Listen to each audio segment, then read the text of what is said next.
love the chase and the hunt, and I set the pace when I'm running. I always take what I want and I always give it 100. Don't need a bank, no I'm funded. Play the game like it's nothing. I'm always thankful for something. Don't take for granted, stay humble. Now wake up!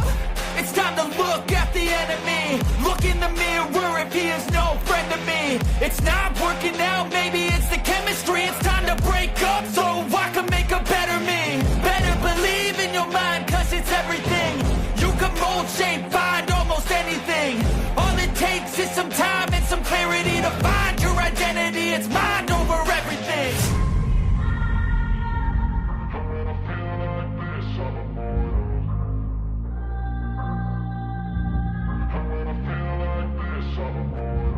And when I feel like this, I'm immortal. When I feel like this, I'm immortal. When I feel like this, I'm immortal.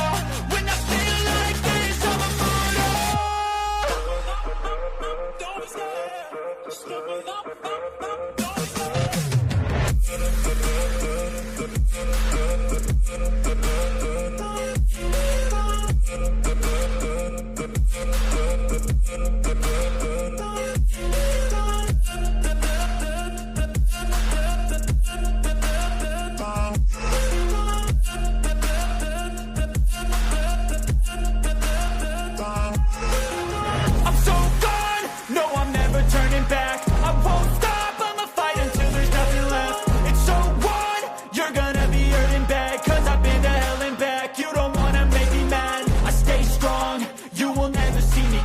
And if you get in my way, you're gonna feel the wrath.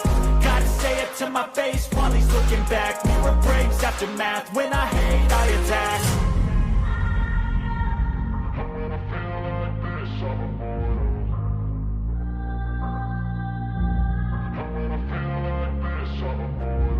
And when I feel like this, I'm immortal.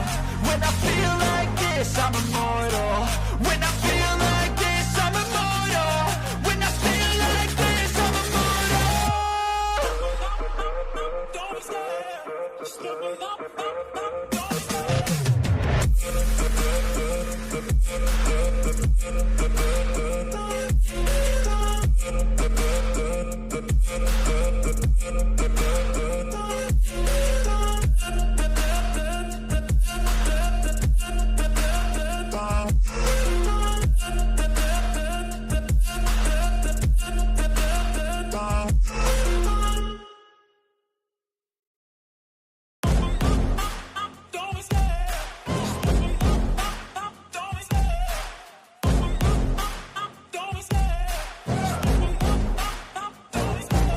Love the chase and the hunt, and I set the pace when I'm running. I always take what I want and I always give it 100. Don't need a bank, no I'm funded. Play the game like it's nothing. I'm always thankful for something. Don't take for granted, stay humble. Now wake up!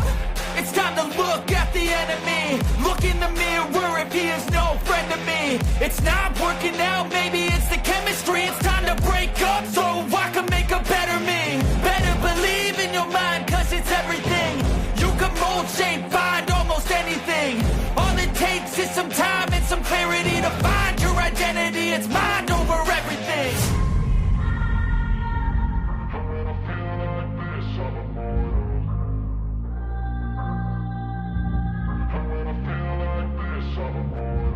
And when I feel like this, I'm immortal.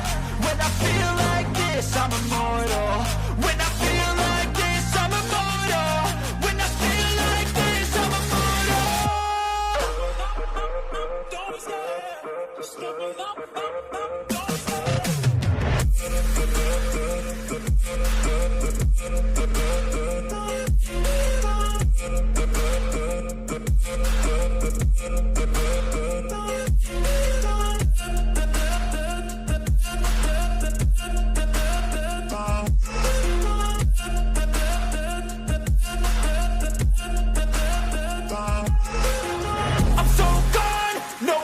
Turning back, I won't stop, I'ma fight until there's nothing left. It's so what? You're gonna be hurting bad, cause I've been to hell and back. You don't wanna make me mad, I stay strong, you will never see me crack. And if you get in my way, you're gonna feel the wrath. Gotta say it to my face while he's looking back. Mirror breaks after math, when I hate, I attack.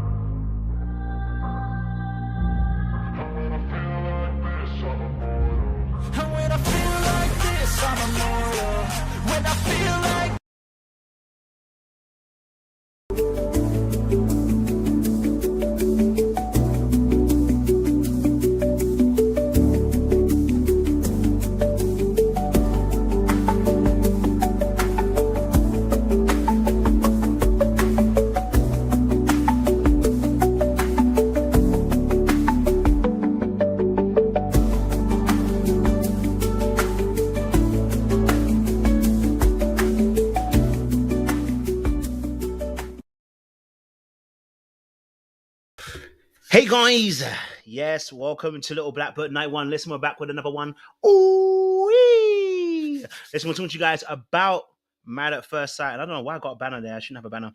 But yeah, we're talking to you guys about Married at First Sight. Talking about this latest reunion. It was crazy. It was mad, and I know a lot of you got opinions as well. I know you watched yesterday's panel with the men.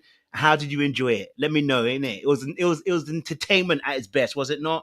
Different opinions, very strong-willed. Everybody had their thought and their corner, fighting for their truth, and I love that. I love the fact we can have those kind of conversations. And as you know, on this channel, I've already said it. Men are not allowed to argue with women on this channel. We can have a disagreement, but we don't argue. But with the men, we are gonna debate each other. Oh, we are gonna debate each other, and we are gonna argue. Okay, we gonna argue around ourselves. But listen, tonight obviously we're gonna have a bit more diversity because you know DEI may be dead in the world, but we like diversity and inclusion around here. A particular black type. You know what I mean? All right, listen. So this latest episode was crazy enough as it is, and I can see 132 people in the room. Thank you very much. Listen, before I go anywhere, I want you to do me a massive favor. I want you to like the live, yeah, because don't leave me hanging. Because most of you be leaving me hanging. Don't leave me hanging. Click on that bell button. Okay, make sure you are subscribed to the channel. Make sure you're liking the channel, liking this video as well. It helps with analytics. You know what I'm saying to you? If you're silent and you don't talk much in the panels, that's fine. But do me that massive favor. Do me the honor. Do me the honor of liking this video. You understand what I'm saying to you? Yeah, do me the gracious honor of liking the video. You get me saying to you? Because you know what it is, baby. It's Mineral Gang. Stay hydrated, baby. All right, listen. So this episode was crazy enough. Yesterday I fought my corner for Wan. I did another video today as well about it. So I'll try to keep my thoughts on Wan to a minimum. But I think there were some key things that were obviously happening. We didn't get to talk much about Ikechi and Emem's situation because I felt like we'll do it today. But it was important to divulge into those aspects because I feel like with that particular situation, you know, there was a lot that was going on. Okay, I felt like Ikechi wasn't being as open and honest as he needed to be. I felt like he was saying sorry just to get past and kind of like, yeah, move it on. I didn't really feel like he really understood what the actual issue was. I think that's a big thing as well. So I was looking forward to that particular aspect. So let me just take this out. I was looking forward to him actually, you know, properly apologizing, but I don't really think we got that from him. Now I did rewatch the David apology. I think he did actually quite well, David. But I still feel like there were other points where he was still kind of like not taking accountability, but almost kind of playing it off. Madison, definitely her apology, yeah. The fact that she can explain herself as if she was in, as if like she was innocent. I said, nah, Maddie, come on, sit down, man. Baby, come on. We can't do that. We can't defend ourselves in this situation and make it seem as if Alan was the one that was crazy in this situation. So I definitely felt it could have been more that could have been added on that space. I think Michelle, you know, Madison's. I think the thing with Madison is that she feels like Michelle doesn't have a right to be angry, but and I don't think she necessarily does. She does, but my thing is also Madison needs to be humble. I just feel like you need to be humble. I think you need to be humble because you know that you did her dirty, whether she was liking David or not. There was still a fact of doing the person dirty. So I felt like Madison should have at least, you know, just been like, you know what, Michelle, I get it. Be humble. Sometimes being humble means being quiet and just taking a few hits and letting the storm pass. But every time the storm hits, they don't take the hit. They never want to take the hit and then they expect it to go away. It's not going to go away because you keep trying to defend yourselves. From the day that you got caught, right? Madison was still trying to play off like she didn't know what happened. Baby, you know what I mean? So yeah, I was looking at them like, I was like looking at her and David and Madison. I was like, oh well, you know, some work that needs to be done there. But look, you know, I think there's it's going to be a good conversation.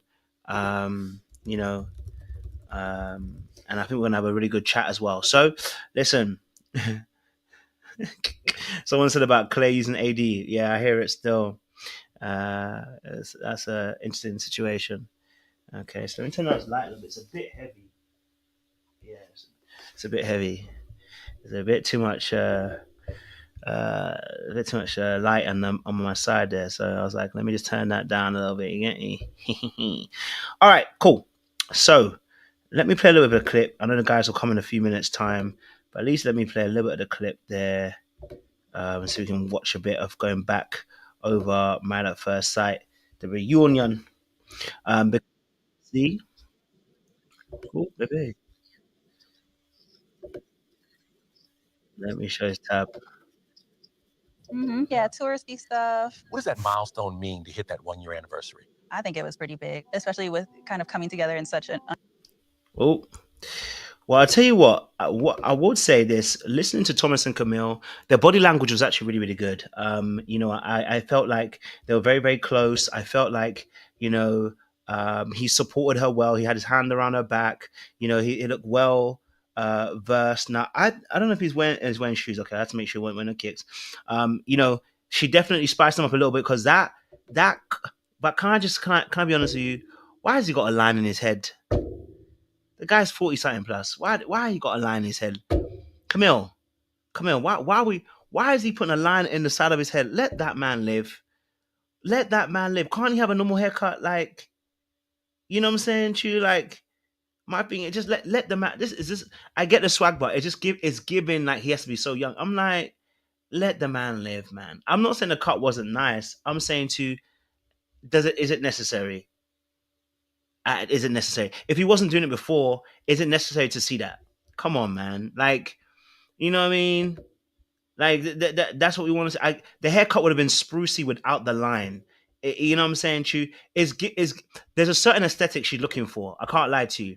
Let's be honest. There's a certain aesthetic she's looking for. You know? It's a certain aesthetic she's looking for. I just want to, be real. I see you, Precious. I'll bring you up in a sec. But yeah, other than that, I mean, I like their thing. Now, what I will say, I feel like Very different.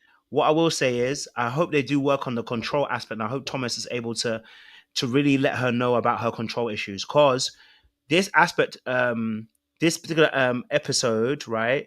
This particular episode, she confirmed what I thought it was. When they asked her about the lingerie and why it came out, she said, obviously, I had to make sure that she had to make sure basically that he was secured. And I said, oh, so it was right what we said. You were withholding the lingerie. And I said, oh, if you're withholding lingerie, do you not think she can withhold sex? I said, Thomas is going to need to really be on point with that.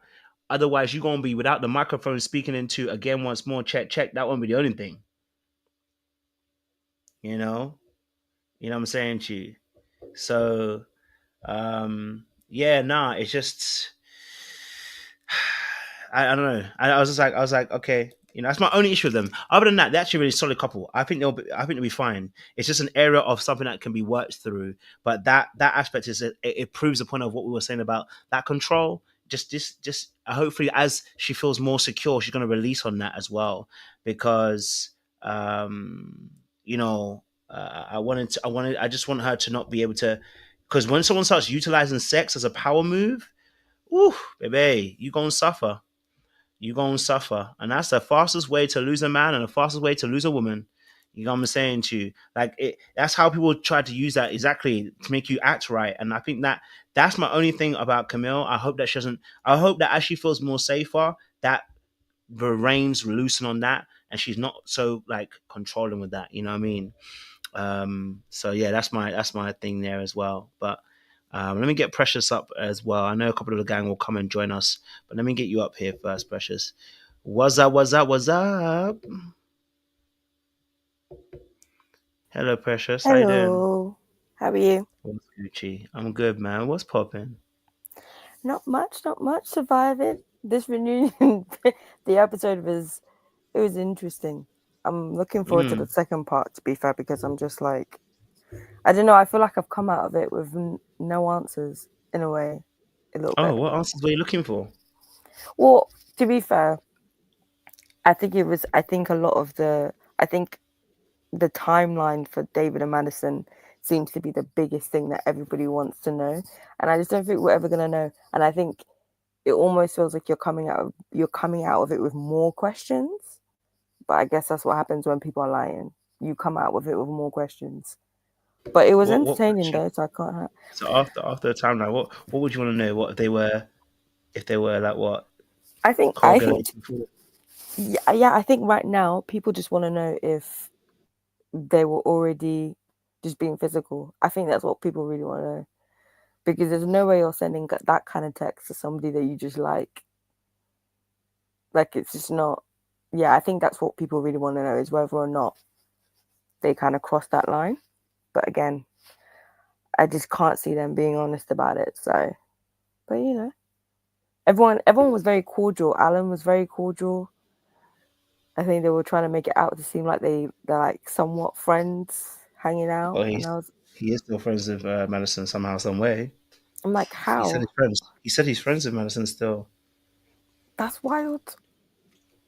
That's I know. wild. And I then know, I'm but like, go on. no, that's what I was gonna say. No, the part when he said, I think he said, I wish it would have worked out, or something like along those lines. I was giving it the side eye because I was like, Alan, do you not have a girl? Of course, he wishes. Listen, no, but remember, I said to people like Madison is a bad bee. Y'all. Listen, Mm, she ain't my type. She is not my type at all. But she's a bad bee, and I don't mean like a bad bee as in like IG. But I'm saying she's a looker. So I can understand why he may feel like, like you just call it what it is. Like, he wish it did work out. Of course, he would have had a bad bee on his arm. I know, but I feel like keep that to yourself. Don't say that now when you're. If he was single, that's different. But you have a Mm, girl. Don't say that now. A year after, when you are in a relationship, you mm. don't need to be saying that. Because Kojo, you know for a fact, if the woman said that, you'd be saying the exact same thing. If Inem Yeah, I said mean, that right now, you'd be saying the exact same thing. You know it. it's just, it So, would have worked out. yeah, like, and you're in a relationship. That's wild to say. A Mm, year I after. get it. Mhm. That's all I'm saying. It's like, I feel like he could have paused it there. But they showed a picture of him and his girl, and is it me, but does she look black? Who? Madison? No, Alan's girlfriend. Someone else said that. Yeah, she looked black to me. I'm not sure. I didn't. I would have to watch the video again, but yeah, I don't remember. She might be though. Saying that, she might be. I wouldn't put it past the brother for wanting a black woman. You know what I'm saying? Yeah, I wouldn't put it past him. But yeah, no, other than that, there wasn't really much else, to be fair. I think a lot of the big stuff is gonna come in the second half. I think Ikechi I think he went in there just trying to say what he thought would sound the best Mm. and to placate the situation, because he was basically saying everything he should have been saying, almost everything anyway. But I think he was doing it to placate the situation, because I was like, where was all of this then? Why did it take you a whole year to get to these very simple conclusions, to be honest? It took you a whole year. And the bit when she was like, yeah, he was belittling me, and he was like, you're what, it's not true, but I he was like, that's not true, but what did he say? He was like, oh, I can't remember what he said, but he was like, that's not true, but I accept how you feel. I was like, this man is wild. He is wild. You talking about Akechi? Yeah. Yeah, listen. I think with Akechi though, that I think he just knows how to try. I think he just knows how to placate. Obviously, I didn't really feel like he actually. I felt like he learned, but I didn't feel like he actually had grown. I know not say grown. I felt like the true remorse for the situation. I don't know if he had it. He doesn't. You know what I mean? I don't think I he had it. And I look at the situation with his, like, even the situation with the almost alluding to the fact that she was a predator. I was like, she actually explained it by saying, obviously, that he's the one that put her hand on his lap, but he's the one that actually offered saying that she was the one that pursued him. And I was like, Well, I agree. The only thing I will say in that situation, and I think Inem has learned that now, is regardless of whether he was the first one to put your hand there, you have to look at the vibe. mm, You have to see what's happening in front of you, and if he's not And maybe because Inem thought that, I don't know what she thought, because I guess if he's been able to do that and put your hand there, then he's obviously somebody who can initiate on some sort of level. So if he's not initiating, that should tell you something. It shouldn't then be you. It shouldn't then be you trying to initiate. And I hope she learns that moving forward, of like, regardless of who did who first, if the person isn't vibing or isn't initiating, then it's already an automatic no. Because imagine if the roles were reversed. So that's why I'm like, I know that he initiated it, but at a certain point, you've got to read the room. Yeah, I think it's an interesting situation, because I think she needs to read the vibes, but then I also think as well, like, how hard it is as well, because you are married now, and then someone puts their hand in your lap, and then, you know what I'm saying, but she said she stopped. She said she stopped, and she said she asked him why. You know what I mean? So it's like, at that point, it's manipulative. Like, I wouldn't like this from a man or woman doing this. You know what I'm saying, Yeah. Chu? So at the point where he put her hand in her lap, he did her dirty, because you knew that and that's what. And the funny thing is that twice they brought this up, twice the same point has been made. She said, "You put my hand on your lap." So why are you telling the story as if I'm the one aggressively coming after you? Why are you telling that story in that particular way, where it's going to look like I'm the one that's actually chasing you to try and get into your sacks? It's not me. You put your hand on my lap. You know what I'm saying? That for me is where I'm like, that's some diabolical stuff from old boy. I agree, and I think that's what I mean, as in, like, that's why there's a level of kind of like, you have to see what the other person is going to do, even if that person does start that, because some people are manipulative that way. They will set up the situation for you and change the rules without telling you, and manipulate everything. So sometimes, especially when it comes to sexual contact, physical touch, you, especially in this context where you don't know this person, this is a very unique situation where you do not know this man. You met him yesterday. So I think there's an element of, okay, he's done that, but I'm going to observe what continues to happen moving forward and see what the vibe is. But I agree that, like, it was a very manipulative situation. And I think I don't know, I really don't understand why he did it. I don't know if he did it and then he was like, oh, I've changed my mind, I don't find it attractive. But I also am like, I feel like I struggle to believe that, because I feel like most men know pretty quickly whether or not they find you attractive. And they know pretty quickly whether or not that's going to be a thing that they want to do. It's a very rare case that it change. I mean, it can change. Somebody can now not be attracted to you anymore, but I don't understand how that changes between the putting the hand on you to then saying, okay, I'm not attracted anymore. Like, what happened there? So that's the part where I feel like, I think that's where the manipulative part comes in, because it doesn't make sense. It's like, especially when he later says, I wasn't attracted to her sexually or physically or whatever he said. And I'm like, well, you could have fooled me. You could have fooled me, sir. So yeah, it's a very murky area, and I think the whole thing was just very murky, and I think it goes along the same lines with what he was saying about the aggressiveness comment, and then changing it to, I should have said go get her. I'm like, why did it take you a whole year? And also, people kept pulling you up on it multiple times, and you kept hammering down on the aggressive term. So how all of a sudden has it now changed to, I should have said go get her? What are we talking about? That's how I know it's disingenuous, because you hammered down on that word. Multiple people came at you to say, are you sure that's the right word you want to use? Are you sure that's what you really mean? And you said yes, with your chest. and now you're saying it's no, I meant she goes for what she wants. I'm like, sir, I would have rather you just continued being the Ikechi that we saw in the show rather than this, because now this is the stupidity. This is now just like, it's wild. Yeah, it was a bit of a.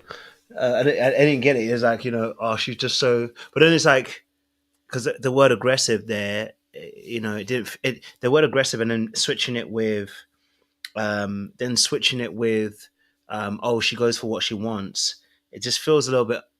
It's like, okay, well, what you really mean is then either one or two. Like, then obviously, if it's not aggressive, then you're saying she goes after what she wants. Then were you intimidated when you went to her house? Then is that what we're trying to say? You know what I'm saying to you? Like, were you intimidated because she goes for what she wants and she gets what she wants? Did you feel like you weren't going to maybe measure up, or did you feel like you wasn't going to able to? I don't know if you were able to admit that, and I think that's why I made the comment. Made me like, wait, hold on, it's not getting any better. She just goes after what she wants. Well, actually, it seems like that might be one of the reasons that took you out. You know what I mean? That could be. You know what I'm saying to you? So yeah, it's a weird one. I think and especially when he said, I want a Michelle Obama, I was like, and then Kevin kind of pushed him and was like, well, that's what you asked, that's what you got. And I think I don't know what he tried to explain as what he thought Michelle Obama was. I was like, this is not, if you think that you're going to get some like demure woman who's going to be a, like, I guess, quote unquote Southern Belle, that's just not what you're going to get in the situation. And I think I feel like there was an element of him just being very intimidated and not being able to vocalize that. As he said, when he feels disrespected, he shuts down. And that's already an issue. That's already a red flag in a relationship, because there are going to be points where your partner not necessarily disrespects you, but sometimes it might be an unintentional disrespect, or at least you view it as a disrespect. Your threat system goes up and you view it as a threat.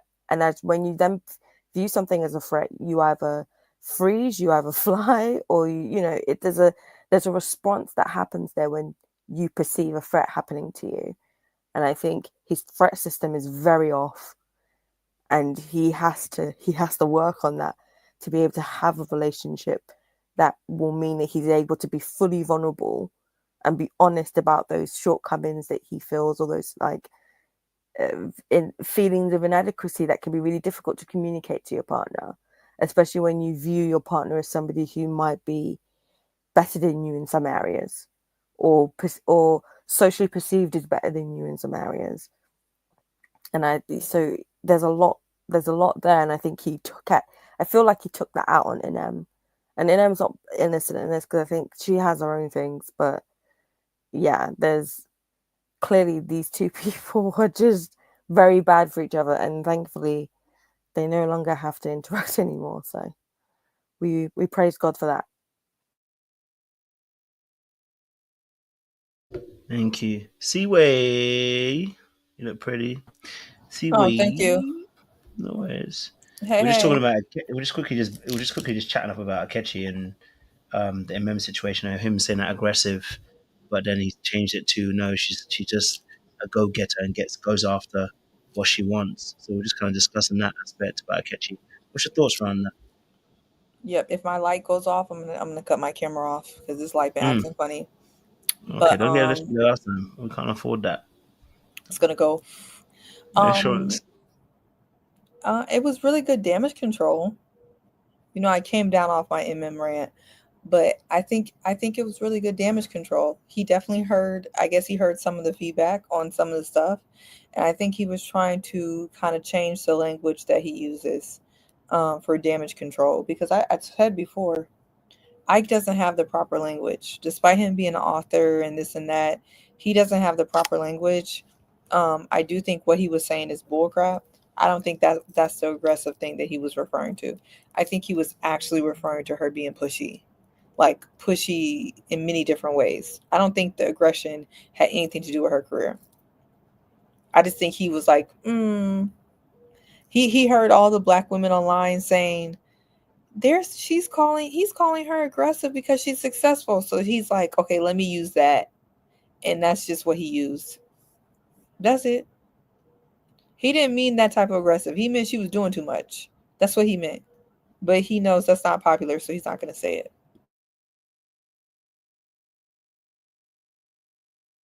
Know what I mean? I do indeed. Precious, what's your thoughts to that? No, I agree. I think he has learned that there are some certain things that, you know, there's a way to communicate things, and he definitely spent the entire season not communicating very well. And I think he's done what I think a lot of people should do in these reunions, and he's listened to the feedback and he's implemented it. Now, whether or not he actually believes it is a different conversation. Clearly, he doesn't, because some of those things slipped out when he was being pushed by Kevin. You would see it slip out. So, you know, but at this point, look, he's not gonna stay with her. So if he doesn't want to change, he doesn't want to change. That's his business. But yeah, he listened and he implemented. So kudos to him, I guess. Lin, welcome. We're just talking about obviously Ikechi and his situation in terms of calling Emem aggressive and then kind of backtracking. What was your thoughts around Ikechi and Emem and around that issue? Aggression.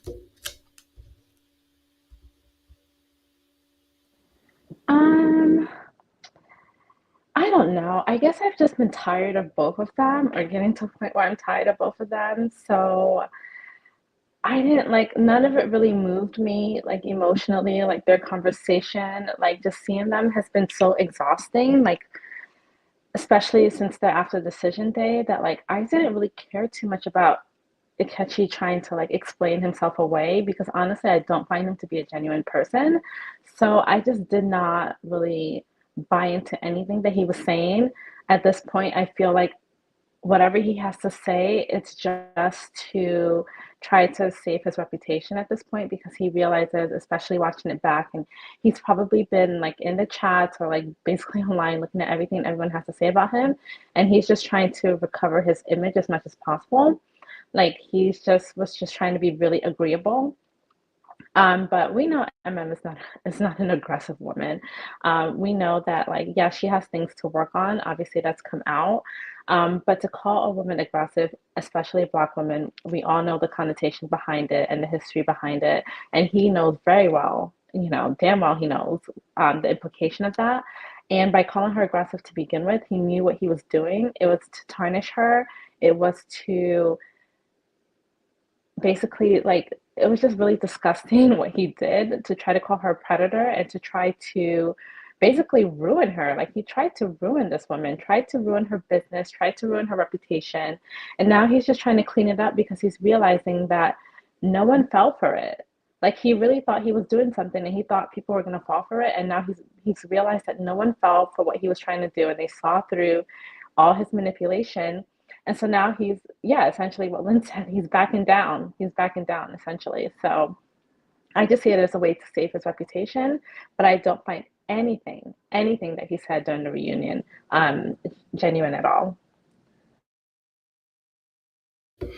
Now, obviously, he went on to say well, she went on to say that she had learned some lessons, but she also went on to explain, obviously, that you know, that she had learned some lessons from the situation. She had learned that she needs to like people that like her. She needs to give out as much as they're giving her. She has to mirror them a little bit more better. It sounded like she had done some good quality work and that she might be in good stead for the next relationship. I know that obviously Brandon wasn't in part one per se, but I know he's in part two. So I want to get your thoughts. Do you think that you think that Emem has learned enough to be in that next relationship now by what she kind of said? Because it sounded like she had really grown. What are you saying, Precious? Talk to me. It definitely sounds like she's grown.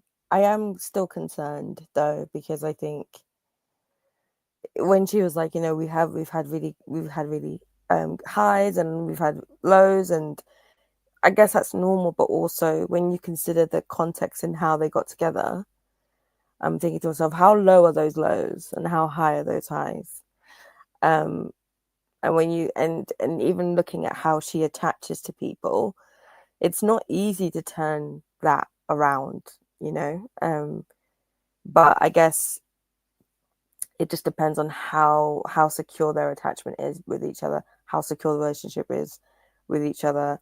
But I also do worry for her of like, you know, is she able to sustain this? Because she's literally jumped from one to another without being able to do the work by herself and learning those safety sort of feelings of safety on her own. But on the other hand, I'm a romantic at heart. I like to be optimistic for people. So look, if she likes it, I love it. So it sounds like she's in a good place. Sounds like she's happy. And you know, I wish her for the best, but I guess I am, but again, I'm worried. Like, he goes on to the reunion show and asks Pastor Cal to marry them. And I'm like, is this not a red flag? Are these not things that you should be like looking at and being very concerned? But yeah, I wish her the best. She seems like she's in a much better place. She seems that she's come to a lot of realizations, and she doesn't seem as hurt anymore, which I'm glad to see. I think she's still hurt. I think she's still hurt because the level of like, I still feel like she's upset at Ikechi for making her look stupid, for embarrassing her on national television, international television at that. I think she's still feeling disappointed and embarrassed for herself for allowing him to treat her that way and allowing it to go on for so long and not defending herself. I feel like she has a lot of regrets with that. But I definitely think she's still a hurt woman and still operating from a place of desperation. And she's just holding on to this man, Brandon, because he's, you know, basically willing to like put a ring on it and give her the validation that she's seeking and has been seeking for so long. And unfortunately, I feel like we're going to be hearing something like a divorce soon because I think he has like kids, he has like young children, I believe. He got into his first marriage really, really quickly. Like, why is he trying to rush her, like, shoehorn her into another marriage so soon? Like, I really don't understand what the rush is. Like, yes, I understand that she's gone on the show Married at First Sight, but there's still like a lengthy process to that. But with this situation, it was just like they are just really trying to like usher in this relationship, just microwave it, and it just does not make any sense to me. And when a man is doing that, to me, that is love bombing, and that is a lot of red flags, and she's still not listening to them. So I do feel like down the line we're going to be hearing some like really messy, ratchet situation, and it's going to end up in like some kind of divorce. Like I don't want to wish that on anyone, but I do feel that that's that's that's going to be in her future just because of the way this relationship is going and how she's operating from a place of desperation. And I've never known anything good to come out of people operating from desperation. So, yeah. Yeah, Kojo, can you repeat the question? I heard everyone's answers. I just didn't hear what you exactly asked. Boy, I don't know. I forgot the question myself. It was around emem and whether she's learnt, whether you feel she's learnt by her kind of response, and then I kind of asked as well a little bit about her moving on quickly as well. But yeah, that was what you I got it. was about. Yeah, Yeah, I think she narrowed in on the things that she said, and this is a lot like smart people. They're able to problem solve and they're able to I should say issue spot. I think she issue spot a lot of the issues. The problem is her application. She hasn't, I don't think she's applied it, so I'm not sure what she's learned. Um I think she realized she was being eager, that she took his mess too long, but the fact that she's in the situation that she's in just makes me wonder, well, did you really learn anything? You issue spotted, but did you learn? Because if she hasn't figured out that she could be in a very similar situation, then I don't get it. I really don't get it. I think Ike treated her, he kind of like really just was so not moved with her, and maybe her self-esteem took a hit, that she just kind of ran to Brandon. But Yeah, he's a different type of problem. You know, Ike is the problem that you can see. Brandon's the type of problem that you think you're in a good situation and get your life ruined. Um, Honestly, she's better off with a Ike who at least gonna show you who he is than a Brandon. So, um, you know, I feel bad for her. I did my rant about her last time, and she's still on my nerves. But this reunion, I'm like, girl, I'm back to feeling a little sympathy for her because I'm just like, I just don't get it.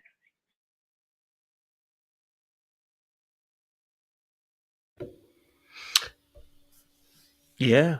I mean, listen. I think with Emem's situation, you know, I was pleased. Like I said, I think she problem solved quite well and brought about what she needs to change. I hope that she means it, and I hope that she'll be able to operate in that space and continue because it's not easy.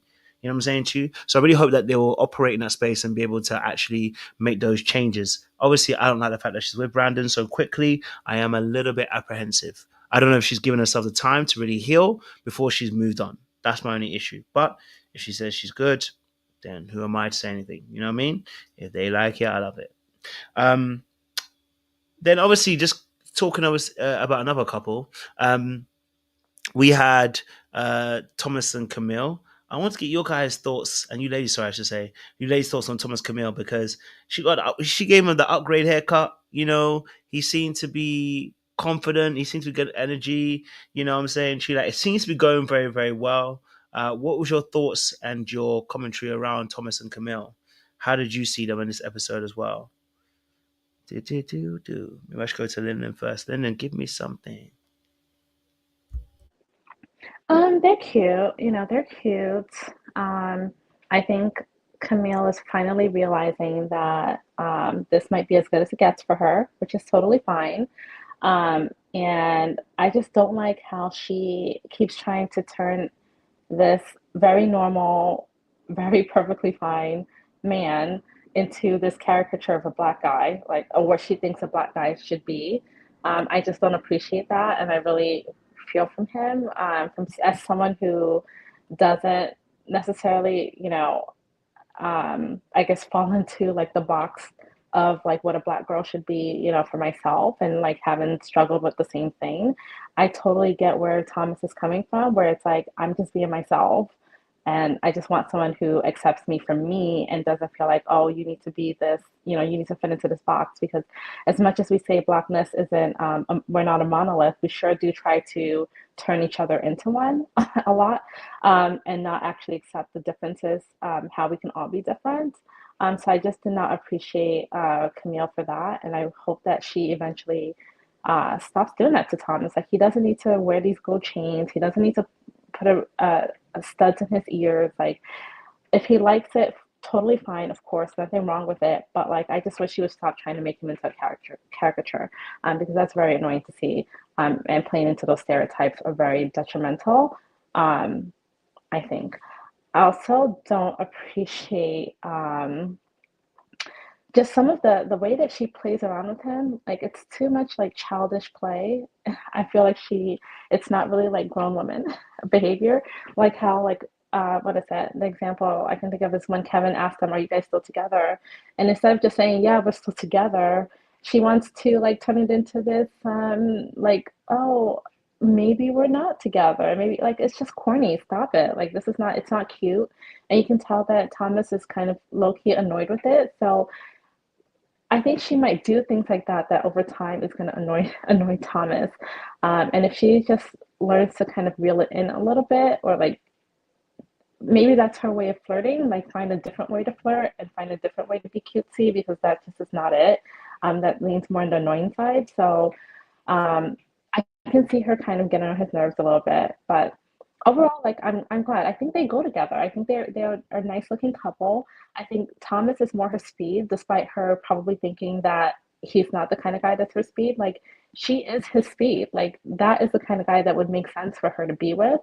And so it looks like she's finally coming around to that. And I hope that they last because I think they're otherwise a decent couple. So yeah.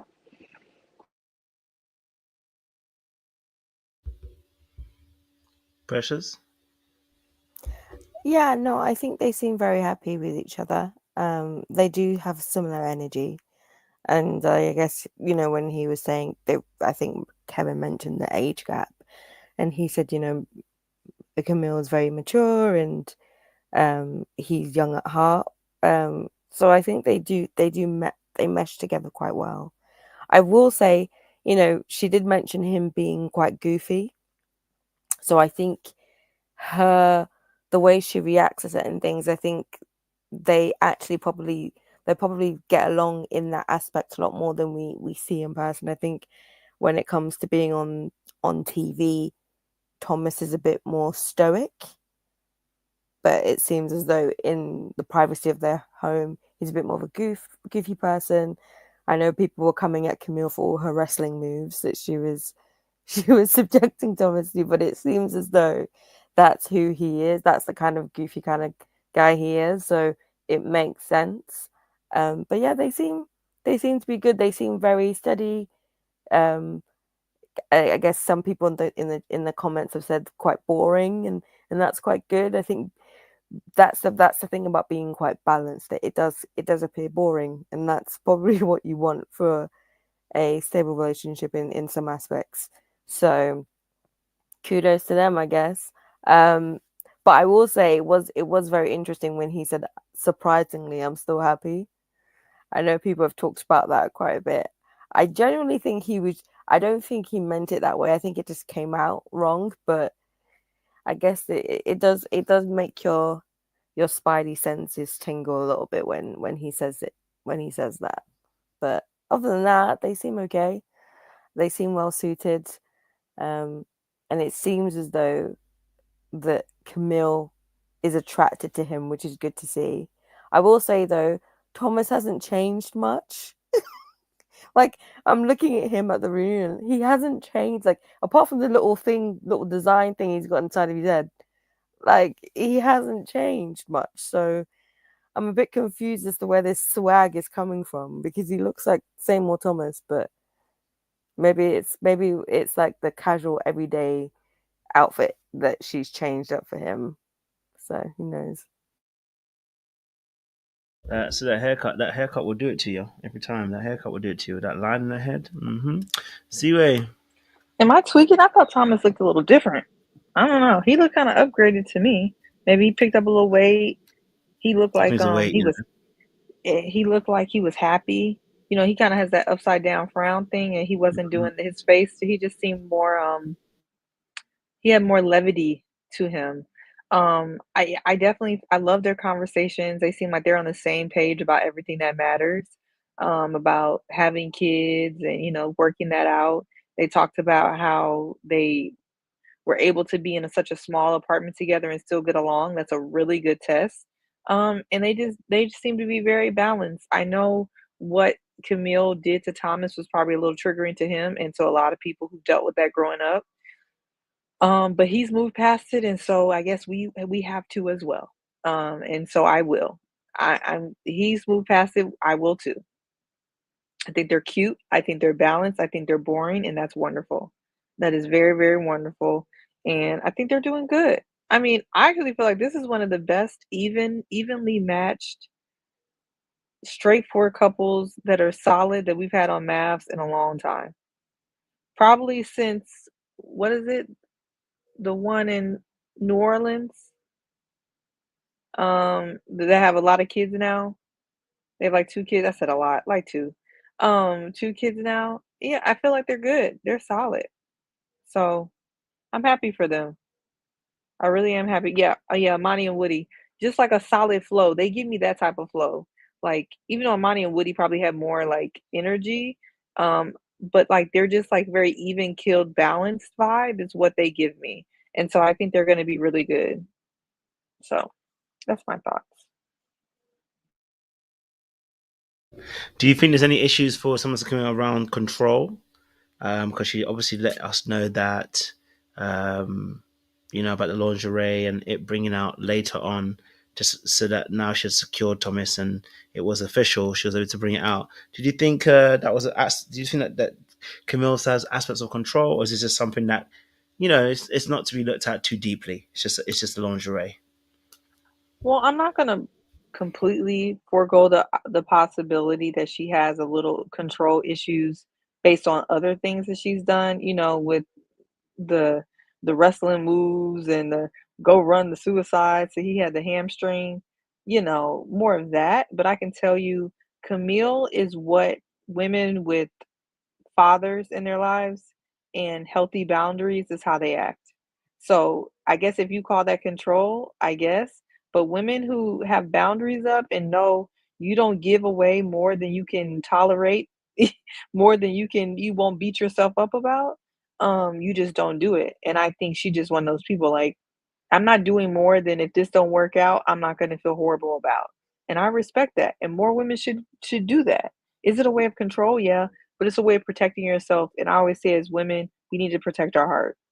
We need to protect our heart because, the playing field is not always the same. What may emotionally damage you may not damage a man that may view things differently. So do what you gotta do to protect your heart. And she did that, and I think she should. I don't think nothing was wrong with that. Now the other stuff, the suicides, the hamstrings, she needs to go pray with that because that was a little much.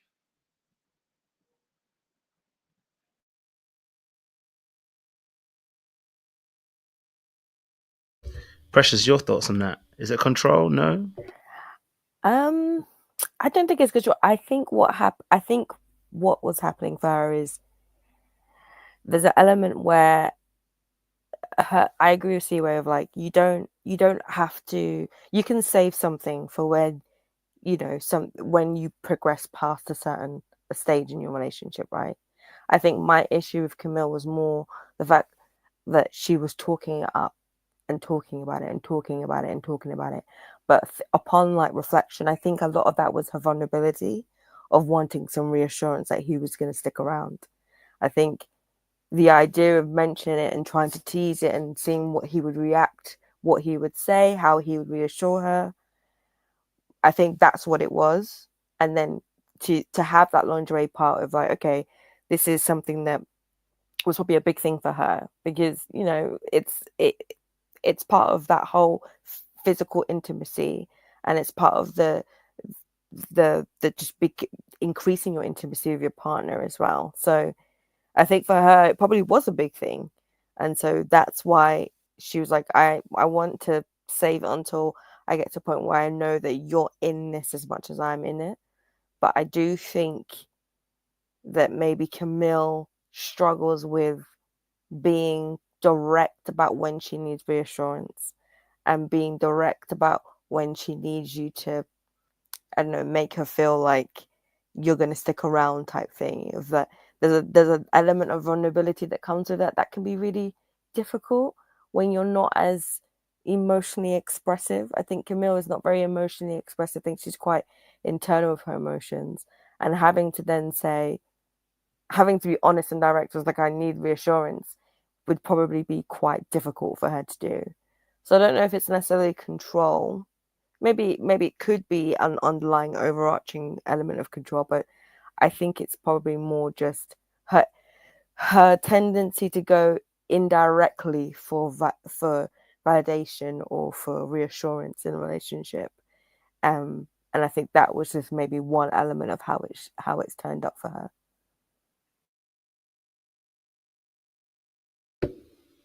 Linen? Control, no control. Oh, the lingerie, right? Oh yeah, absolutely not control at all. No, no, I never saw it that way. I never saw it that way. I saw it as, an aspect of vulnerability that she wasn't willing to, she just wasn't ready for. Because, sometimes it's like the things that you wouldn't really expect to be like revealing vulnerability that are actually make you the most vulnerable. I think with Camille, she struggles a little bit with like showing her feminine side, especially with being in a more male, I guess, geared sport like basketball, wearing those like basketball shorts all the time, it seemed like a little bit more of like a tomboy growing up with a dad who kind of treated her that way. Even like the way that she dresses, even though she thinks that she's more swaggy than Thomas is, like definitely not. But like I do think she struggles with her femininity a bit. So putting on something like lingerie might actually be like a very vulnerable thing for her. So I do think that she was saving that to feel for a time when she felt like she was safe enough to be able to be that way with Thomas. Like, yeah, so I don't think that it was a control thing. I think it was a vulnerability thing.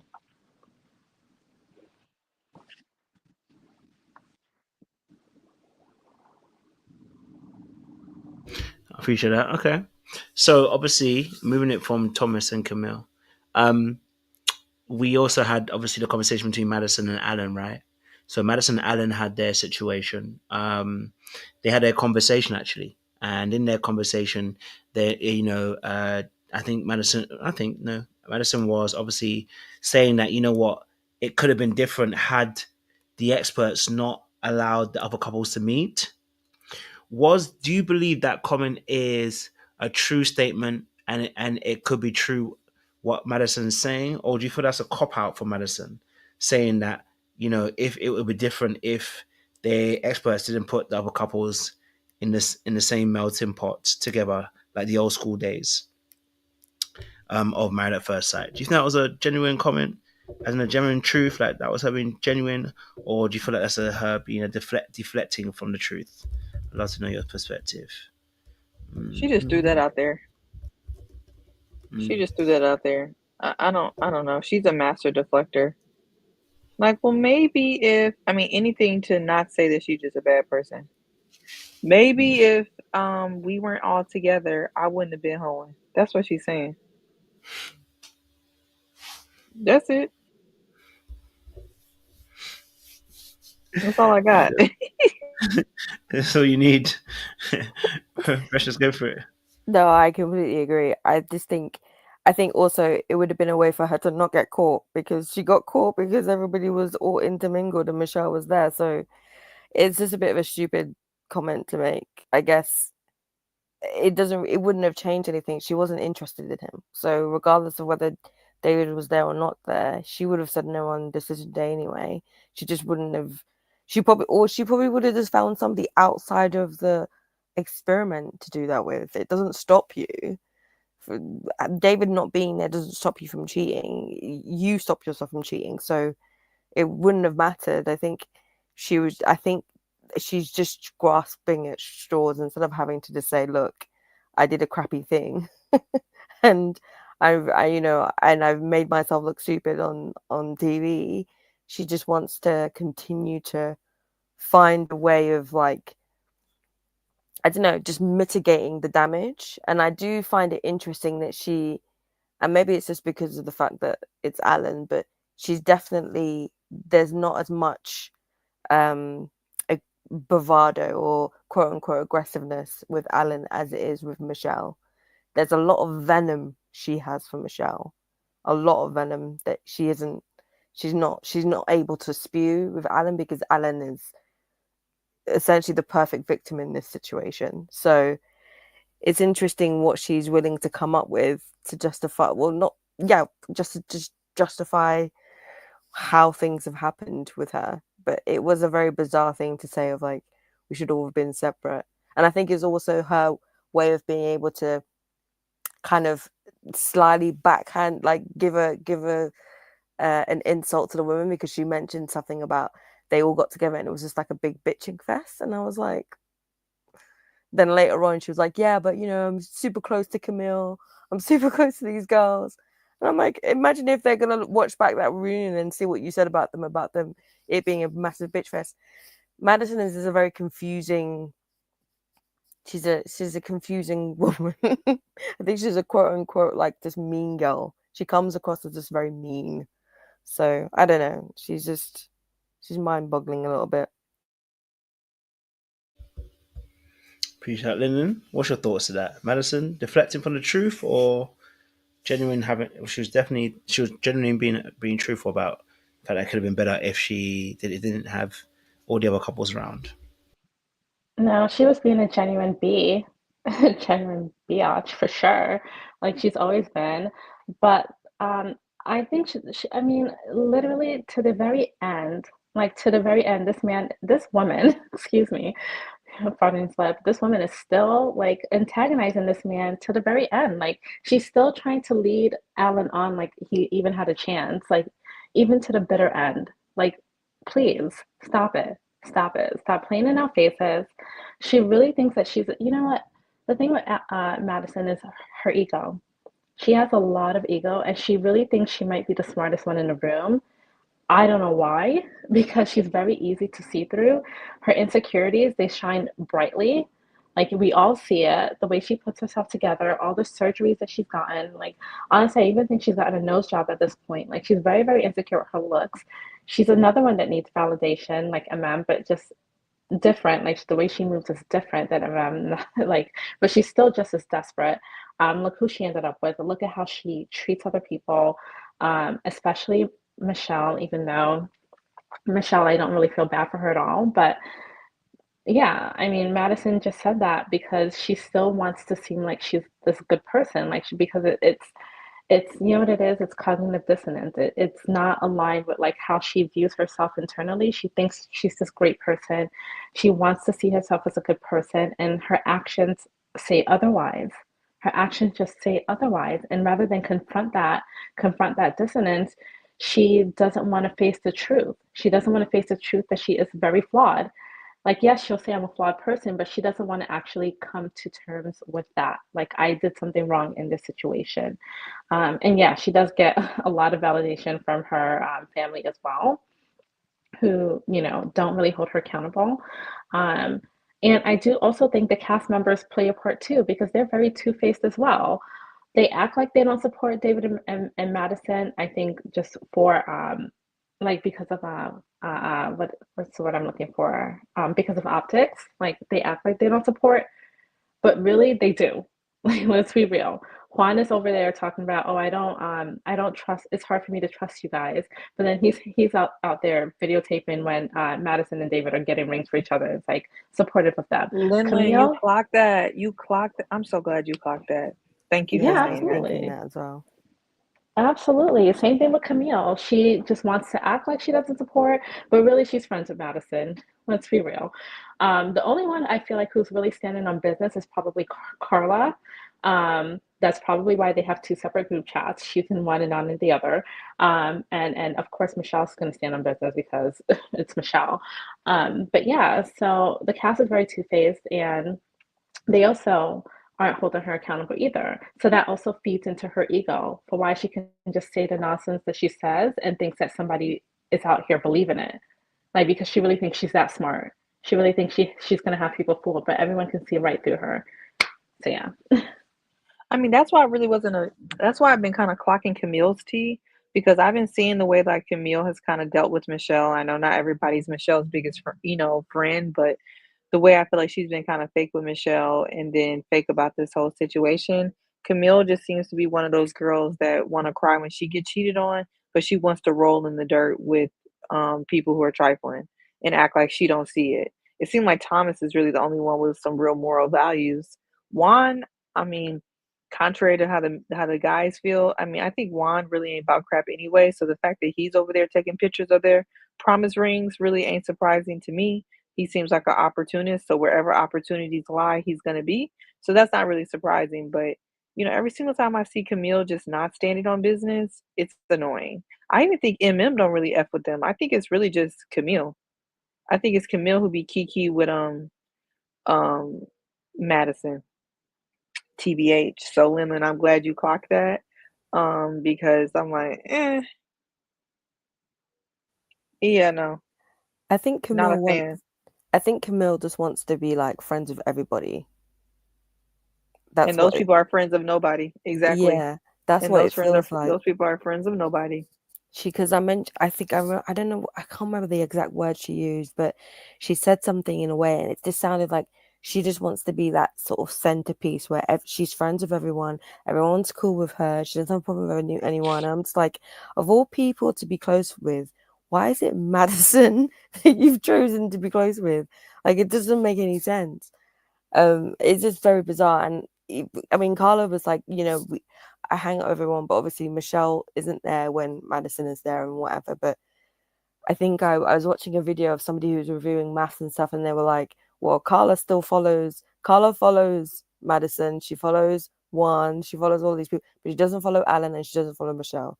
Now, of course, social media, we can say it's not a real thing, but why is it Michelle and Alan that you're not following, but you're following Madison and you're following what's going on there? But I feel like the whole cast, I think they all, I don't know what is the real like dynamic, but it seems as though nobody cut them off. They're all in some shape or form still in contact with Madison and David, still sort of seeing them. Everyone's still kind of circling around them. So it doesn't really feel that they were punished for anything. You know, they haven't really felt any consequence from what they've been doing, sans just people on the internet talking about them. But they're out here living their life, going to get like rings as a signal, as a sign of commitment to each other. What does that mean? What does that mean? It's very bizarre. Like, it's confusing.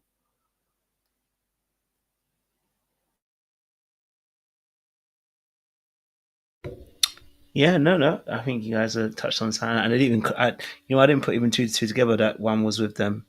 I didn't see it from that angle. I just knew that it was a bit weird that he was there, but I didn't clock it like that to think of it in a different way. Like, wow, yeah, Juan was saying that he can't trust them, but he rolls with them. Well, I mean, Juan obviously is there. He's also, whilst I believe he was there for marriage, he's there for business opportunities. That guy says he's going to be friends with everybody. So, yeah. Okay. So, in that perspective, then, with obviously Madison deflecting, how do we feel about Alan too? Then, because obviously Alan, was the one that was done dirty. He seems to have handled himself quite well, and he seems to have got a new girlfriend. Now, obviously, listen, I want to make it bigger than it actually is. I'm being facetious, but he said and I said this on the men's panel, but we didn't really talk about it. But he said the words were, this girl hit him up the day before he got married. He obviously said he got married, and then said they stayed in touch, and obviously he got divorced, and then he's now with another girl. So I want to get your ladies' thoughts on Alan, his reaction to Madison and David, and how they handle themselves, and also the girlfriend situation what he's got going on right now. How do you ladies see it? Maybe you saw something or heard something that I didn't really hear. So I'd love to hear your perspectives.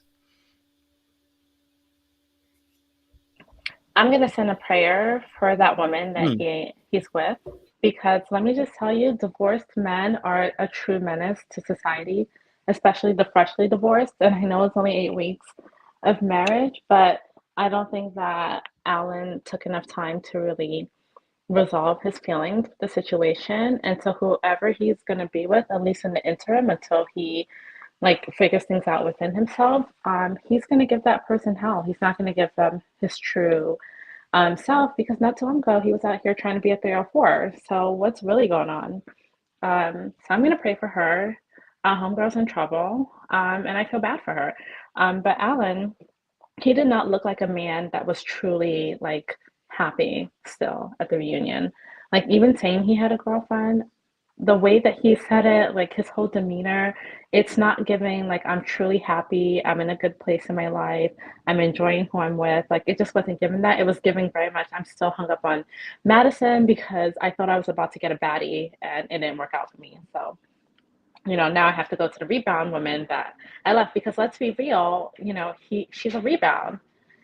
She's a rebound. So, yeah.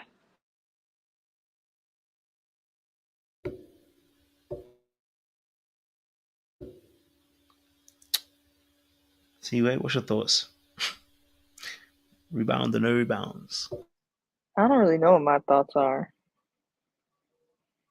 I usually have thoughts. I was sitting at that whole segment I don't know what I'm supposed to do with this information. I left feeling not good, not bad. I was just okay. Well, we can't feel no way, right? Just, best of luck. That's how I feel every time he be talking. Okay. So I don't really have an opinion, Kojo. I'm so sorry. That's okay. It's understandable. Precious, what's your thoughts? I just feel like sometimes Alan just shares too much. He could have just been look, I met this girl. We get along. I'm really happy. I'm good. And keep it pushing. He just shares too much info. It's oversharer. For why? Why do we need to know all this backstory? Because now you're running the risk of making it sound like you had somebody in the tuck, when really and truly, I'm sure it probably wasn't even like that. But you have to just really be careful about what you're saying. And I think also, kind of like what CEO was saying, of like, this information, it really isn't, it's inconsequential. Like, why? You don't need to share this with us. Just say you found someone that you like, you're doing good, you're happy, keep it pushing. And that's the only thing I would say about Alan. I think Alan, kudos to him, has handled this better than I think a lot of people would have handled the situation. But I just feel like sometimes he just overshares, and I think it's just keep it simple, keep it pushing, and let it be what it's going to be. You know, it might be a rebound thing. It probably is a rebound thing, but at this point, I think poor Alan, he deserves a rebound. He deserves to, enjoy himself and live his life. Let's just hope he doesn't wreck any houses in the meantime.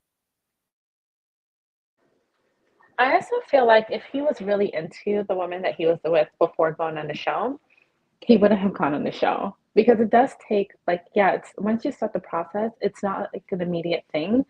It's not like you immediately go get married. It is, like, I think, months-long process. So if he was really into that woman and really saw like something with her, he would have like gone the distance with her, I feel like. So that's what's given rebound to me. And also want to clarify, when I say baddie, I mean, like, in his eyes, Madison's a baddie. Now, objectively, that's something else. I'm just saying, like, he clearly thinks of her as a baddie. Like, so that's, yeah. That's my viewpoint on it.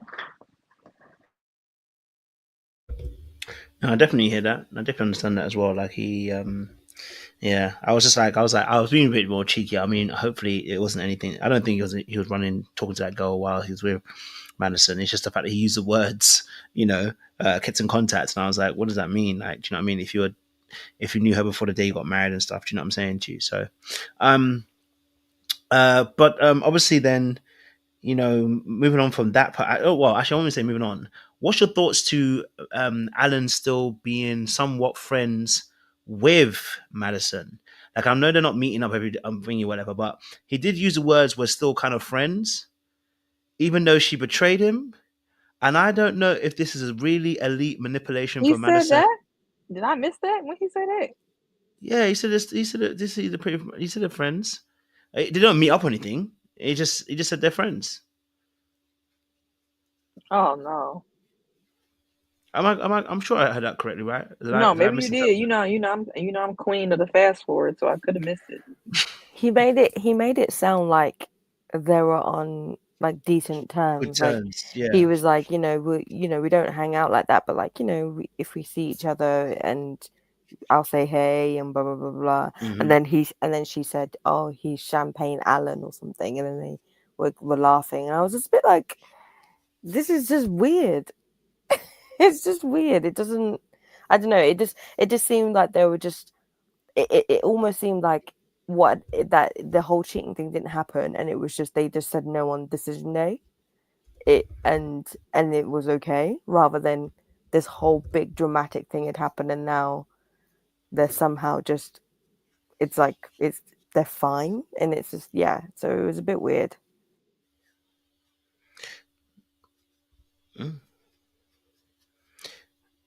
Lennon, is it a bit weird?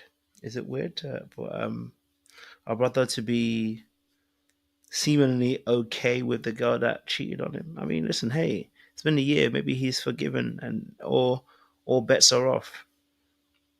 Although I don't know if he's still friends with David like that. So No, very strange. Very strange. Very strange. I don't, to be honest, I'm still trying to figure out the motivation for that, where that comes from. Maybe he's thinking, the only thing I can see is that he's going to keep her as a friend, and he's going to allow her to watch him glow up, get his revenge body, his revenge smile, see him riding around in his Porsche, might get another whip just to show her, while she's moving in Basement Boy. And she's just going to be there to witness the level up and eventually watch him like live his best life. So it might be like a sideshow for him. I don't know. I'm still trying to figure that out. But I don't get how he could be so hurt initially and still be her friend. To me, it's kind of it's making him look beta. I'm not gonna lie. Like it's making it like she played you hard, and that's the one you want to be friends with. Like it's giving beta. So I don't get it. And I do think there's another motive here to that. Maybe he's thinking that like she might come back to him. Like if she sees the glow up, she sees him looking hot. He might feel like, okay, like when she sees me level up all the way, she might start regretting her choices and might come back around to me, and I'm going to be waiting with open arms, like, hey, I told you, babe. But we'll see. But yeah, so there's something more to that. Like there's something, especially if he's not cool with David, but he's cool with her, she might be his real target as far as whatever his motive is. So yeah. A little revenge. A little bit. She's been talking too much to me. You know what I mean? David, are you sure that's really your girl? Something I would do in my past darker days. If that happened to me, I would have done the same thing. I can see that. But then why not do it in time for the reunion? You had Maybe a year.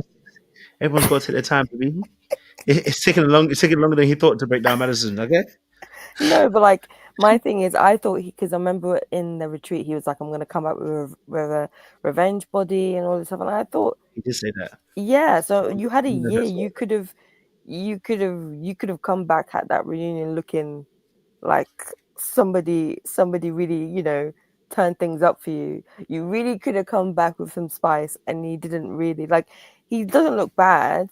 Alan does not look bad, but the way he was speaking about revenge body and all of this stuff, it doesn't seem like that happened. So I don't know about that, but I will say he did mention something about like he lost his friendship with David, and then I think he tried to start saying that he also lost like the friendship of Madison. good Madison. Yeah. And I was like, he just basically doesn't want to admit that he was falling for her, or he did fall for her. He doesn't want to say that out loud and say that he lost somebody that he had those feelings for because he's in a relationship. But then he went and then said, but I wish it would have worked out. Again, Alan, this is the part of the oversharing that I'm like, you just cut it where, stay where you're at. Just stay where you're at and let it be what it's going to be. When you start oversharing, that's when it starts to look like you're still pining, and I just feel like they just needed a little bit more kind of just like, you know what, you do you, I'll do me, we'll keep it pushing. When he was like, I wish them the best, but all that stuff, I was like, no sir, please, this is not the time to be the bigger guys. A little bit of pettiness and keep it pushing, don't overshare. But I wish Alan the best in the long run anyway. I hear that. I definitely hear that.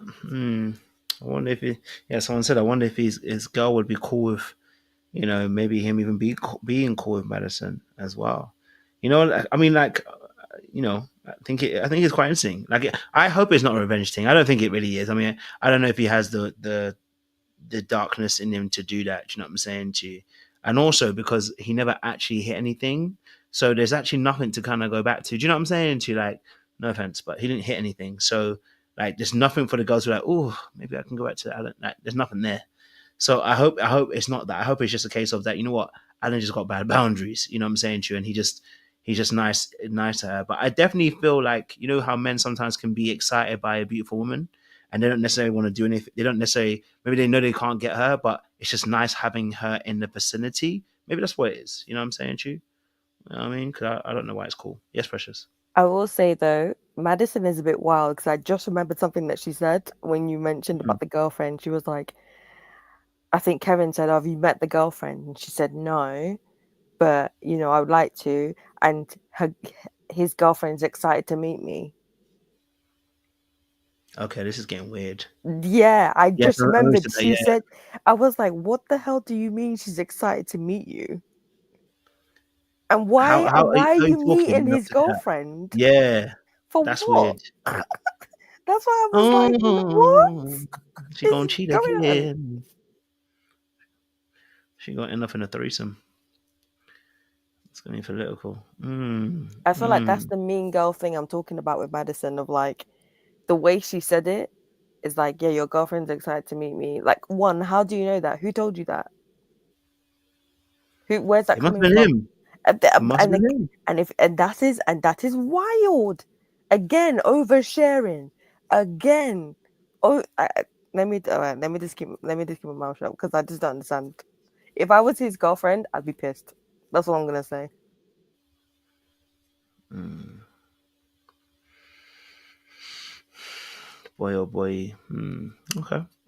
Someone said, don't they still all hang out? I guess so, yeah. So maybe that's what it is.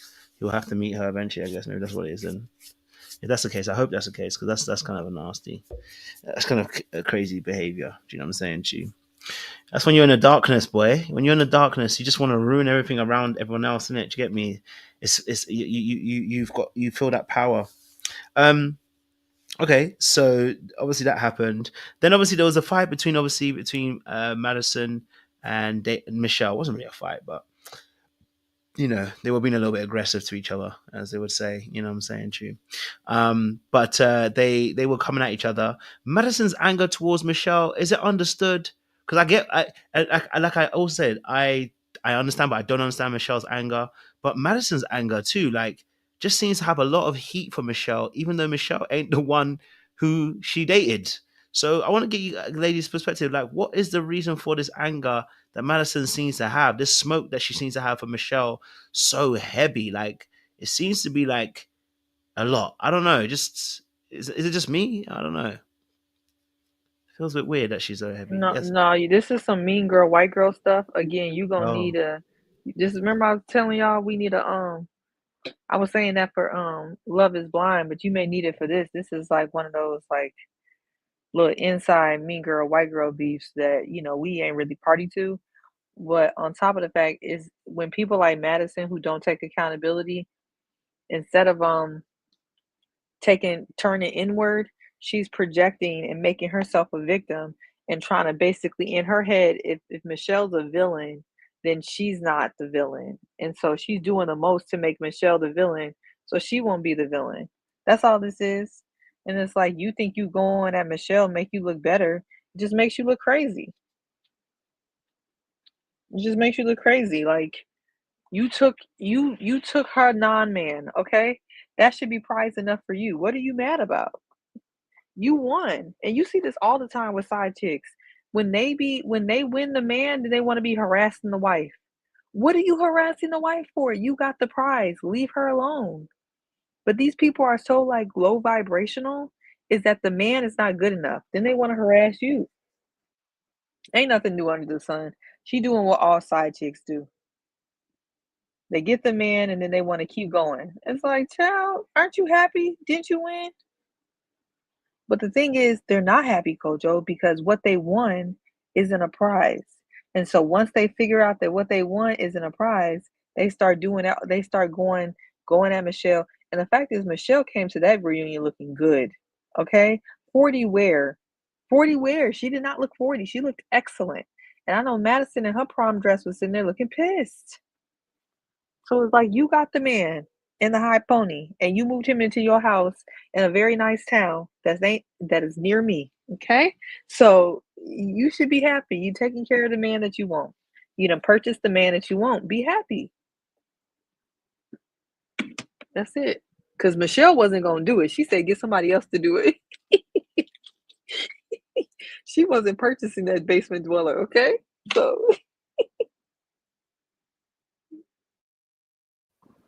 She got think the prize that wasn't a prize. That's why. I think also Because Madison was honestly, upset if at you're him. really if you're really satisfied with what you got and you won and you like know you really got a good thing, you would just be quiet and go live your best life, right? But like she knows, I think deep down in her heart that she is not with any man that's a real prize. Like nobody wanted David. So she's like really fighting over, the garbage in the trash can. Like so that's why she's trying to like justify like, oh no, no, no, no. I really did get the prize. I really did, I really did win out here and she's pissed. And I feel like I don't know if that's like a subconscious anger at herself for like fighting so hard for a man that's like to me, like probably not even up to par. Like I don't think that Madison would have gone for David in real life outside of this experiment. And yeah, so I feel like a part of her is kind of like not wanting to face the fact that like she's not with a man who's really about anything. And I'm pretty sure that he moved into her place.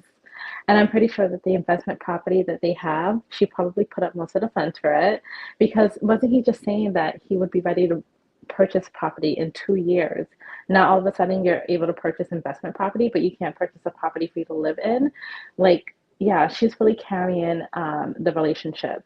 And so she's kind of like doing this internal struggle with herself. Like, damn, like I really did all of this, sacrifice my reputation for a basement dweller that I have to move into my place. And yeah, she's low-key mad. And Michelle can be unbothered because she didn't end up with garbage at the end of the day. So that's like, it's so much easier to be able to sit with that than to sit with the decision that Madison made. So I think that's why. Lyndon is just she's on it today. I love that. I will say I'm gonna say I don't know if Madison per se I don't know if she actually regrets being with David too much. I'm not personally getting that vibe. I don't think she sees David as like a consolation prize. I genuinely just think a lot of her anger is just coming up from the fact that Michelle blew up the spot. Because if it wasn't for Michelle, she would have been able to continue seeing David, say no on decision day, look okay on TV, pop up with David later on, and not have all of this like public drama. I genuinely just think she's annoyed because Michelle outs her is really what it is. And because Michelle was seen in a certain was sort of seen in a certain way, had been treating David in a certain way, and now everyone's kind of like forgotten Michelle and is focused on her. I think she feels that, and I think she was preemptively seeing that. And I know she did mention something about Michelle saying, she asking Michelle, why did you do this on camera? And Michelle was like, well, this is a TV show. And I think that also rubbed her the wrong way as well. Of like, and you've essentially you've left me out here to hang. I've pretended to be your friend for all these weeks, and this is how you're repaying me back, basically. I think it is that mean girl thing of like, she kind of, I think what she did was she kept Michelle close, being friendly, being supportive, so that she would not suspect Madison. And I think when that all blew up in her face, because she kept Michelle close, that kind of fueled Michelle to keep going. It kind of blew up in her face. And I think that's the anger. That's where it's coming from. It's just like, she got found out. Michelle was the one that was like a hound on it, wasn't giving up. And she spent all that time trying to cultivate that relationship with Michelle so that Michelle wouldn't see her as the potential person in that situation. And it's kind of just blew up in her face. And I think that's where anger is coming from. But because I don't know, she seems like she genuinely likes the guy for whatever reason. She seems like she genuinely likes the guy, or maybe it's because she feels like she's doing better than David, and that helps her to feel good. Because there's always a thing there, and with someone like Madison, I can see that being a thing. But I don't know.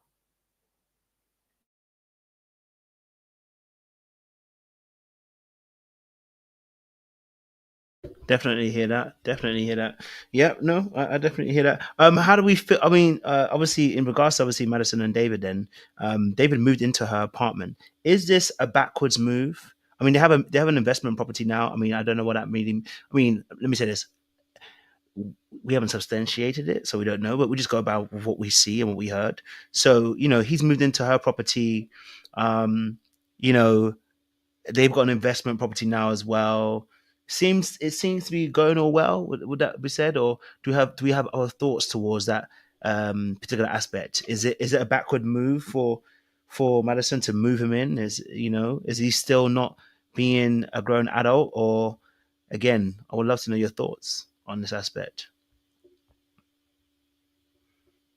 I know y'all gonna definitely tear him up. Michelle was having a field day. I know that for a fact. She she wanted to laugh out loud when David said what he said, but she couldn't. She had to keep it demure. She had to keep it mindful. But I know inside it was Christmas, New Year, Thanksgiving, Easter, all of it rolled into one when he said I had to move in with her. I've bought, and the way that he said he was so proud about the investment property, and then later on he kind of added it in a little corner like, yeah, but Madison is doing that with me. So I'm just, yeah, I know Michelle, she felt good in that moment. She felt vindicated. Kind of like when Kojo feels vindicated, and she wanted to do that, but she just couldn't. She wanted to be classy, but it was in there. I could see it in her eyes.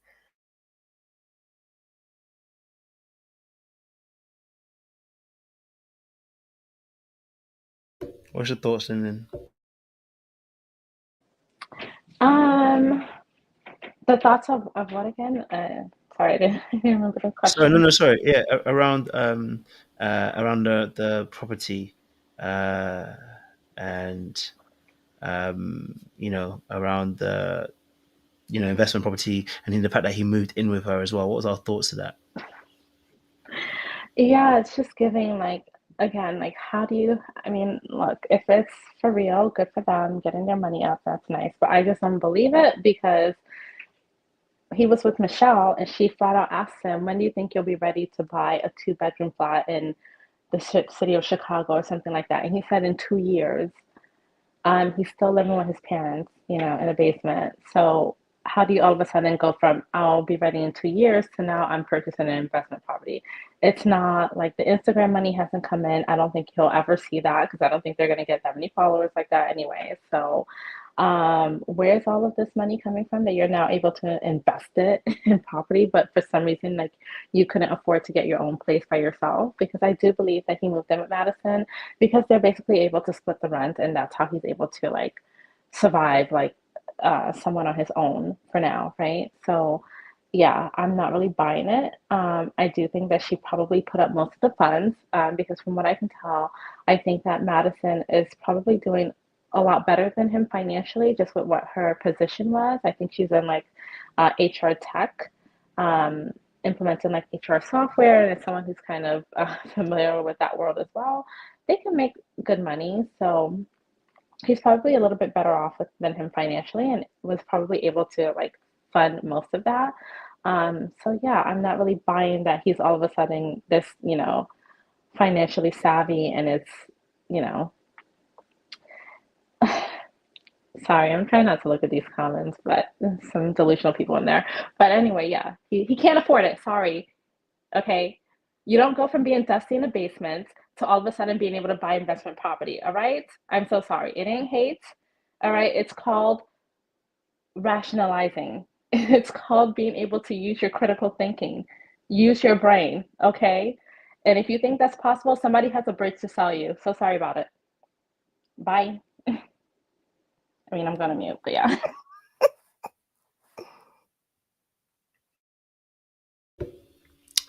Definitely hear you. All right, cool. I definitely hear that. So the next obviously aspect, I guess obviously the last part of it really, because obviously everyone else has kind of spoken about different couples, is obviously we didn't get to see much of them. We'll probably have to see much more of them, I guess. We'll probably see more of them next part two. But it is to do with Karla and Juan. Now, we didn't get to see much of their situation. It's going to be obviously next week, part 2, we see more of their conversations. But Juan is obviously in a relationship now. Karla is not. I guess she's building, so I'm not mad at it. I think somebody said that she's doing well on Instagram. I haven't gone to her page to see it, but apparently she's doing well on Instagram and she seems to be doing well for herself. But yeah, I want to know your thoughts on Juan and Karla. I know the men spoke about this yesterday. Juan obviously produced a comment about what his issues were with Karla and how he felt. I want to know, ladies, what your thoughts are in regards to this. I think Juan is definitely avoidant, because even in the message that he said about the things that he wasn't compatible with Karla on, these are things that he could have talked about with her, or at least said, said, this is how I'm feeling in the moment, and have that be addressed. I think part of him didn't want it to be addressed. Part of him just wanted it to be I'm gonna come into this, I'm gonna observe, and I'm gonna see if I like the landscape. If I don't like the landscape, I'm gonna bounce. And I think instead of saying, okay, I'm trying to make this work, genuinely, this is the things I'm having issues with, let me get help with it, because if I talk about it, it will probably get addressed. It gives me less of a viable reason to be able to use to say I don't want to be in this anymore. So that's one thing.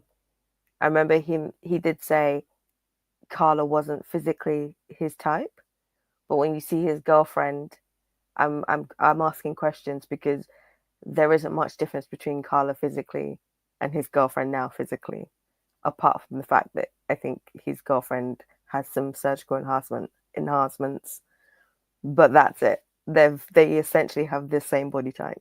So again, it's a lot of grasping at straws. I just genuinely think Juan just wasn't feeling it, and that's fine. But I think it's all his avoidance kind of makes it seem very. It just makes it seem like you kind of went into this and you wanted to be on this as long as possible.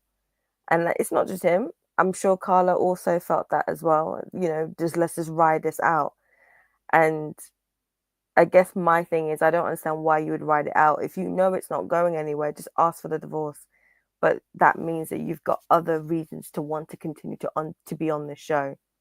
Whether it's you as an entrepreneur, you've got a business that you want to push, or whether it's you as a entrepreneur that you've got a business that you want to start up.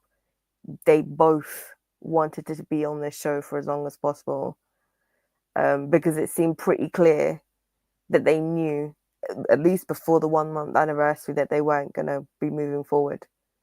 So they both decided to just want to be in this for as long as possible. Because why are you making truces?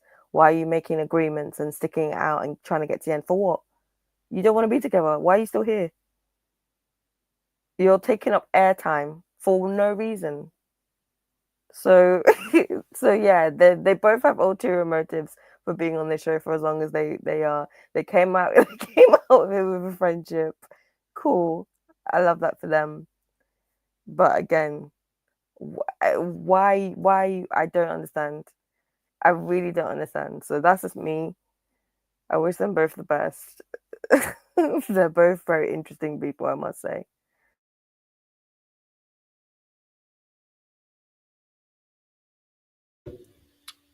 Yes, Lynn. Sorry, what was the topic again? Nothing, no worries. Yeah, we're talking about Karla and Karla and Juan, and obviously we found out some more information. Obviously, Juan had left a comment on one of the YouTube pages, and kind of said about how there was issues with Karla. She didn't cook, she didn't really clean, Oh yeah, the and whole like that. Karla's a So dust bucket. Yeah. Y'all really are really trying so hard to make this woman out to be a dusty, because y'all really need one. Y'all really need a win this season, because, we have like two Dusties, the one that we all acknowledge, which is David, and the one that some people don't want to acknowledge, which is actually Juan. So y'all are really trying to get a win this season. So, reaching real hard uh, every week, but it's just not going to happen. She's not Dusty. I'm so sorry. Juan, I do think was exaggerating a lot, trying to make us believe this woman doesn't know how to turn on a stove. Like, come on. Come on. Y'all really believe she can't turn on a stove? Like, that is just ridiculous. It's like when people say, oh, you can't boil water. Like, everyone knows how to boil water, right? Everyone knows how to turn on a stove. Like, she knows that. He's just really was trying to dig it in, and trying to really justify why he did not give this experiment a real chance, because he keeps wanting to call it an experiment, but he was not an active participant. And he's really trying to justify that, and it's not landing. It's not landing. It's making him look petty, and it's making him look like he was just on this for a business opportunity, because every chance he gets, this man keeps dropping. Even the way he phrased how he wants to see her bi-weekly or bi-quarterly, which isn't even like, people don't really say that too much in the business world. Like, they might just say quarterly, but like, yeah, saying bi-quarterly and things like that. Like, all he cares about is business, and all he cares about is the exposure for his business, not the marriage to Karla. The fact that he forgot about her on their actual honeymoon just lets you know all that you need to know. So yeah, this woman is not Dusty. I mean, I do think there's a lot of haters, coming for Queen Karla, because first, she's beautiful, okay? Like, yeah, she, might not be objectively everyone's type, but she's clearly a beautiful woman. She's not hurting financially. I just refuse to believe it. And she's the kind of woman that she will always be okay. She will always be taken care of. She is a freaking queen, okay? Like, she's good regardless.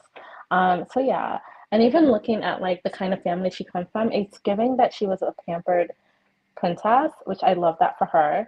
And yeah, so Karla will never be Dusty. I don't think she even knows what Dusty looks like. She's good. She's good. She doesn't even know what that means. So yeah, definitely not buying Juan. I do think that Juan is actually the dust bucket in this situation, and he's actually looking for a workhorse. Okay, and that is why he did not want to make things work for Karla, because he saw Karla, and he saw a woman who knows her worth. Number one, is knows what she, knows her boundaries. Didn't let him just get away with, oh, I forgot about you, because he thought that was going to be a cute thing to say to her, and maybe it would have worked on some other women, and they would have let it go, because they would have seen this, quote unquote good looking guy, and they would just let him say and do whatever, and he can act like a jerk, and no one's going to say anything, because his looks, have allowed him to behave in a certain way. But Karla clocked his BS and didn't let him get away with that. Now, I did say before, she could have handled that a little bit better, so as to not completely ruin their vibes during the honeymoon. But yeah, she held him accountable for his disregard and frankly disrespect of her, like, from the beginning. So when he saw that this is a woman who's going to stand up for herself, she knows her boundaries, she's not going to be my workhorse or my administrative assistant, he definitely backs away, because he's looking for someone who's going to come in and work herself to death, and also, pop out his babies too, and she's going to be run ragged. That's what he's looking for from Karla. He wants someone who's going to work her behind off, and I really don't understand why men want women to work so hard. Like, I'm just so confused by that. Like, it just gives every time, like, I get this, like, from, the critique of Karla is like, she doesn't want to work hard. She doesn't want to work hard. Why do y'all want women to work so hard? I'm just so confused. Can some of you guys explain that? Why do you need these poor women to be busting their behind in the streets, struggling, going to work, like, getting bags under their eyes? Like, why do you guys want that for women? What's up with the misogyny here? Because I think that's a little bit of haterade right there. Like, why do y'all want women working so hard? I would really need that explained to me. Because for a grown man, you guys are strong. You guys can handle the stress. Like, why y'all want these little poor women to be working so hard? I'm just so confused by it. Hey, I'm gonna let Phil answer that question for you. Thank you, Lyndon, for breaking that down. The dust It's true. Phil, Lyndon had a question for you. She said, "Men, why do we want Karla to work so hard?" Now we want Lyndon to understand. We want her to understand. We're not trying to be right. We want to be understood today. What's your thoughts on this, Phil? Sorry, I was trying to catch my breath from laughing at Lin giving her description of Karla. It was great, Lin. You were shooting for the stars. Nobody wants Karla to work hard. The problem is he doesn't know Karla. That's it. Karla does not provide or does not give off stability for Juan, and that's why Juan didn't like Karla. That's it. It's not about having a workhorse or nothing like that. She just didn't provide stability. And Karla has all this money, and Karla is beautiful. Yes, she is beautiful. The face was beautiful, but tell her to get a better dress to cover up her little hind parts because we saw the boob tape. Yo, stop acting like Karla is great. Karla has great qualities about herself. However, Karla does not provide the stability that Juan needs in a partner, and that's okay. And Juan does not provide the resources that Karla needs in her life. It's okay. Stop making it one-sided, yo. Karla did not put an effort in that marriage as well. Let's keep it real there, because did she call Juan to the carpet? No. Did she do this? No. Karla and Juan are better friends because she's gaining from his business savvy that she admitted herself. And I bet you he paying for them coffees. Because we know she ain't. So, I got my issues with Juan, but y'all, Karla is not giving y'all what y'all think she's giving y'all. It's kind of crazy that a cute face and a little bit of sage got y'all Crystal Lights sipping the Kool-Aid. But Lin, I enjoyed it. You had me laughing over here. Can I ask you a question, Phil? Go for it. When you say Karla doesn't provide, what are you looking for her to provide? You talking about funds? No, I didn't say funds. Right? I said stability. I didn't say funds. I said stability. I know y'all are hurting out here. Stability how? Like, I know y'all are hurting out here, but like, what she quit her job with no plan. She pulled up to a storage unit that had minimum items in it, and that was disorganized. And she was doing hair in the shared apartment. Now see, now we gonna go there, Lin. I like you, Lin. I like you a lot. I love your accent. You have such a sweet voice. But let's keep it real. Y'all would not date a man that pulled up to Cisco from. Oh, let's talk about Cisco. The show. I called him a Dusty. So it's equal opportunity over here. Karla didn't have a place. She quit her job and she didn't have a plan. Karla does not provide the stability that Juan is looking for in a wife. So the grown man needs the woman to provide stability for him. I'm just trying to understand that. In a new marriage, yes, I do. I don't know you. But he signed up for this just as much as she did. He signed up for it, right? Where's his leadership as a husband? Is there something he could do for her as a husband? Yeah, he did something for her. You see, they're still friends now, and she's listening to his business plans for her in her life. He was still giving Karla those same business plans in her life. You saw them have that dinner, and she said, well, let me pull out my notebook. She didn't pull out her sage or her crystals. She pulled out her notebook and wrote down the advice that Juan was giving her.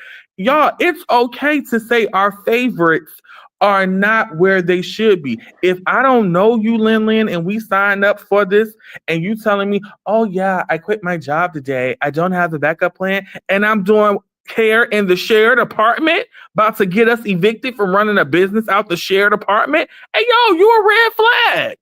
It's okay to say that Karla was not as great on paper that she may be in other areas. She didn't have a job. And then, come on now, keep it real with me. That storage unit wasn't a red flag. The storage unit wasn't a red flag. No, it actually wasn't, because she explained that she was between apartments. But I'm just wondering, he signed Between up for apartment, between job, between salons, between this, between that. She's in between too many things. She's unstable. Thank you for proving my point. Appreciate you. Phil, I was just left to know. As a man who signed up for the show, because everyone is strangers, right? Everyone is strangers. He is a man. He is now a husband. He is now a leader of a family of two. That's the patriarchal thinking that y'all trying to get us to stop thinking about. That patriarchal society that they say that men are supposed to lead. I thought we were supposed to be getting out that patriarchal mindset that the man is not supposed to lead, and that the man is supposed to be open and sharing a responsibility that women has just as much to provide, and her leadership skills are just as great as a man. I thought we was getting out that patriarchal thought process. Or am I confused? I think you're confused, yeah, because I certainly didn't say that. But I'm wondering, this man who came in and is now a husband, right? When you see your spouse in a certain position in life or whatever's going on with her, where was his try? Okay, where was his, I'm going to actually invest in this situation. I'm going to actually invest into this marriage. I'm going to actually, as a husband, say, hey, I see that this is where you're at in life. Let me see how we can get to where we want to be in life. Like, yes, she's in a storage. Obviously, she's not going to be living out of the storage for the rest of their lives, right? So they should have had that conversation. So what's the plan for, post this 8-week period? Where would you like to live? Or how would you like to combine our lives? Where would you like to live ideally, And they should have had the conversation about finances. One thing that I noticed that has kind of dropped off these seasons was they didn't have those frank financial conversations either, where I remember they used to show each other their bank accounts. They used to show each other real documents to really get an understanding of the financial situation. They used to go apartment shopping together, things like that. But he never did any of that with her. He just kind of saw a situation and saw that she wasn't going to be his workhorse, and decided he wanted to bow out because he wasn't about to have an administrative assistant to come into his business and work for free, because he would have been paying her, because he's also very dusty as well. So that would have been it. So he also doesn't have a plan for their future. So, well, I think the problem that Juan had was when Karla quit her job, when she entered that marriage, it should have been a discussion with her husband, and that part is where he had a problem with. In addition, I think Tiffany just made a great comment. She said they both agreed not to really invest in a relationship, but just to continue with the experiment. And that's exactly what they did. It's a both thing. Y'all are just putting the blame on one side instead of holding the crystal light leader, Karla, with her sage, accountable. Then, two, when I'm newly entering in a marriage, just like Michelle said she wanted a man who didn't live in the basement with his parents. So what's wrong with Juan saying he wants a woman who has a job and at least a place of her own? She has a job. She's a hairstylist. You can do that anywhere. She said she quit her job and she was doing it in a shared apartment. Y'all would not take a man doing fades in the living room. That's a skill set. Y'all would not take a man doing fade. If you got married on Married at First Sight and the man happens to be a barber, and he said he quit the shop, and he said, well, since I quit the shop and we got this shared apartment, let me get a barber chair and hook up some fades in here. Let me bring my clientele with me to the shared apartment. Now, would the ladies in the chat and on the panel, would y'all agree with y'all man bringing in fades in the shared apartment? Can we hook up some fades in the shared apartment? No. Okay, it's a no.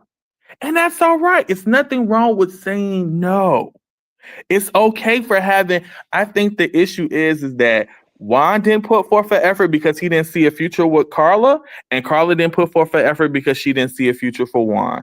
I think the best thing is that they both were able to be respectful, build a friendship, and now they share coffees and they give each other free business advice.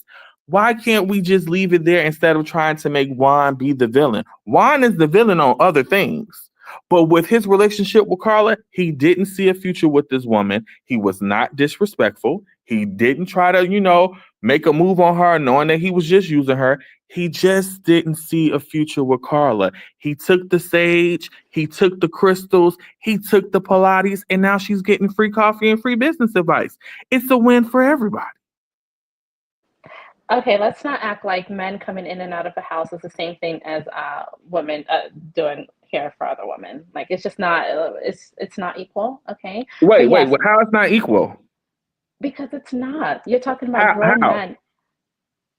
Because it's not. Like I said, it's grown men coming in and out of the apartment. Like that's just different. I'm Wasn't sorry. it grown women coming out of the apartment? And Yeah, weren't they her clients? men and women aren't the same. I'm sorry. Like I know y'all are trying to, Wait, hold on. No, we're not. We're not the same. We're not the same. We're Yeah, not we're the not. same. No. No, But we're what would not the be the same. difference? Let's be real. You know that look, I don't want to start getting into like bad statistics here when we're talking about like violence against women, things like that. But like, let's be real. Like, there is more risk to women surrounded by a group of men than there is to a man surrounded by a group of women. Let's just keep it all the way real. Okay. Like, it's sad to say, like, we don't need to get into those statistics, but there's a real fear there. And it comes from a real place. Okay. So that's what it is. Like, so let's not try to equalize the two. It's just not equal. It's not.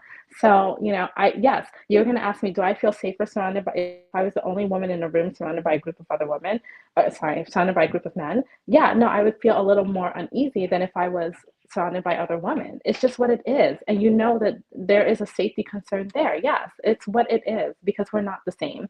Okay. But yeah, Juan is definitely a villain because he realized he wasn't about to run Karla ragged out in the streets. And yeah, so good luck to whoever he ends up with because she's going to be looking tore from the floor up. She's not going to have time to get her hair, her nails done. And Juan is going to be constantly looking for her contribution financially and constantly wondering, like, where's your part? What did you bring in this month? He's going to be like Elon Musk talking about, tell me 3 things you did last week and write me an email because he's all about the business, So nobody's trying to be in that. He's not a man that will be able to give a woman genuine love. Like, it's just what it is. So I'm sorry, I have to push back on that statement. I agree. Men do pose a threat to women in society. Yes, that is true. You being surrounded by a group of men and you not feeling safe in certain situations, that is a very real fact. And I would never deny that fact. But I think that statement was such a reach because I'm pretty sure that a husband would not allow certain men who he felt was a danger to his wife come around his wife. I can respect the fact that women should be, and I do know that men are a danger to women. I definitely do that. But that was a stretch, and I can't, that was a reach, Lin. Like, you really just went to the moon with that one, yo. You went for the Olympic gold with that, knowing that that's not what we're talking about, knowing that it's still wrong for her to be using the shared apartment as a beauty shop. And didn't we just see in Maryland how the girl didn't have the money to pay the bills and it became physically violent as well? Aren't there stories on social media on how girls be pulling out weapons because they don't like their hair and stuff like that? So let's not act like women don't get a little rowdy in the beauty salon as well. I'm not saying that, okay, 10 Pickens, you saying I'm reaching now, but, that was still a reach. Karla shouldn't be doing hair in the same apartment. She shouldn't. It's a shared apartment. It shouldn't be turned into your beauty salon. You should be working in a shop, or she can be using her storage unit. It wasn't much in it.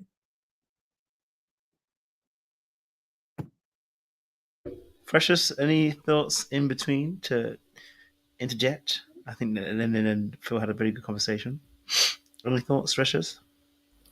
I would just say, yeah, no, I understand both sides. I think the reality is that what one is looking for in a partner is just not what Karla is. Like, I think Karla is looking for a more traditional partner that is able to, you know, look after certain things, and one is maybe looking for more of a modern sort of equal partnership there. I will say though, it does look a little suspect that she didn't have an apartment and that her stuff was in storage, because I remember one season we had that flight attendant Christina.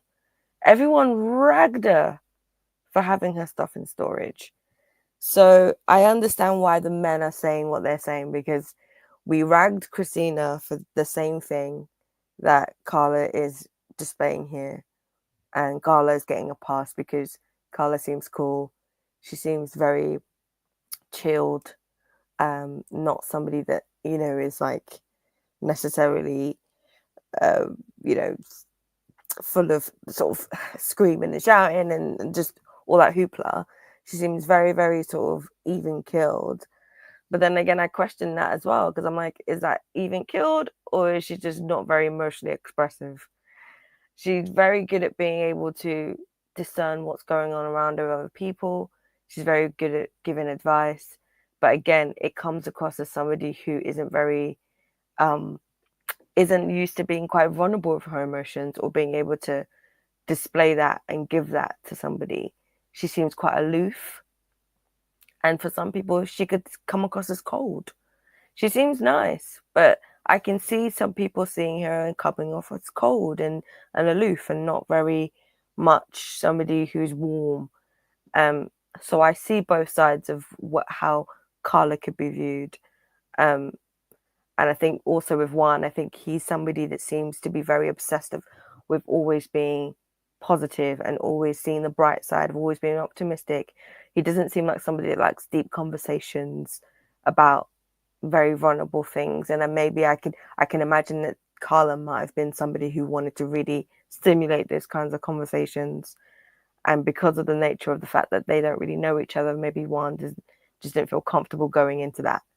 And so that automatically kind of makes him put up his defenses.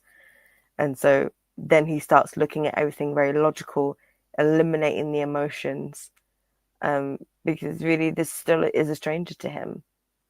Whereas I think Karla wanted those emotions up front rather than the thinking. But the thinking and the logic and the cognition is also really important as well. It's not just the feeling. So I think they just weren't, I think I agree with Juan, fundamentally they're just not compatible. I think my only issue with Juan and Karla, again, as I said before, you knew this wasn't going anywhere. You knew you didn't want each other. You knew it was going to be a no decision day. Why are you still here at 8 weeks? Just leave the show, get a divorce and leave the show. Why are you still here? Because one person had a place and the other one had a storage unit. Yeah, I mean, yeah. Or it could just be, again, it goes back to the men's panel. It's that visibility that I think they both came into this for a level of visibility too.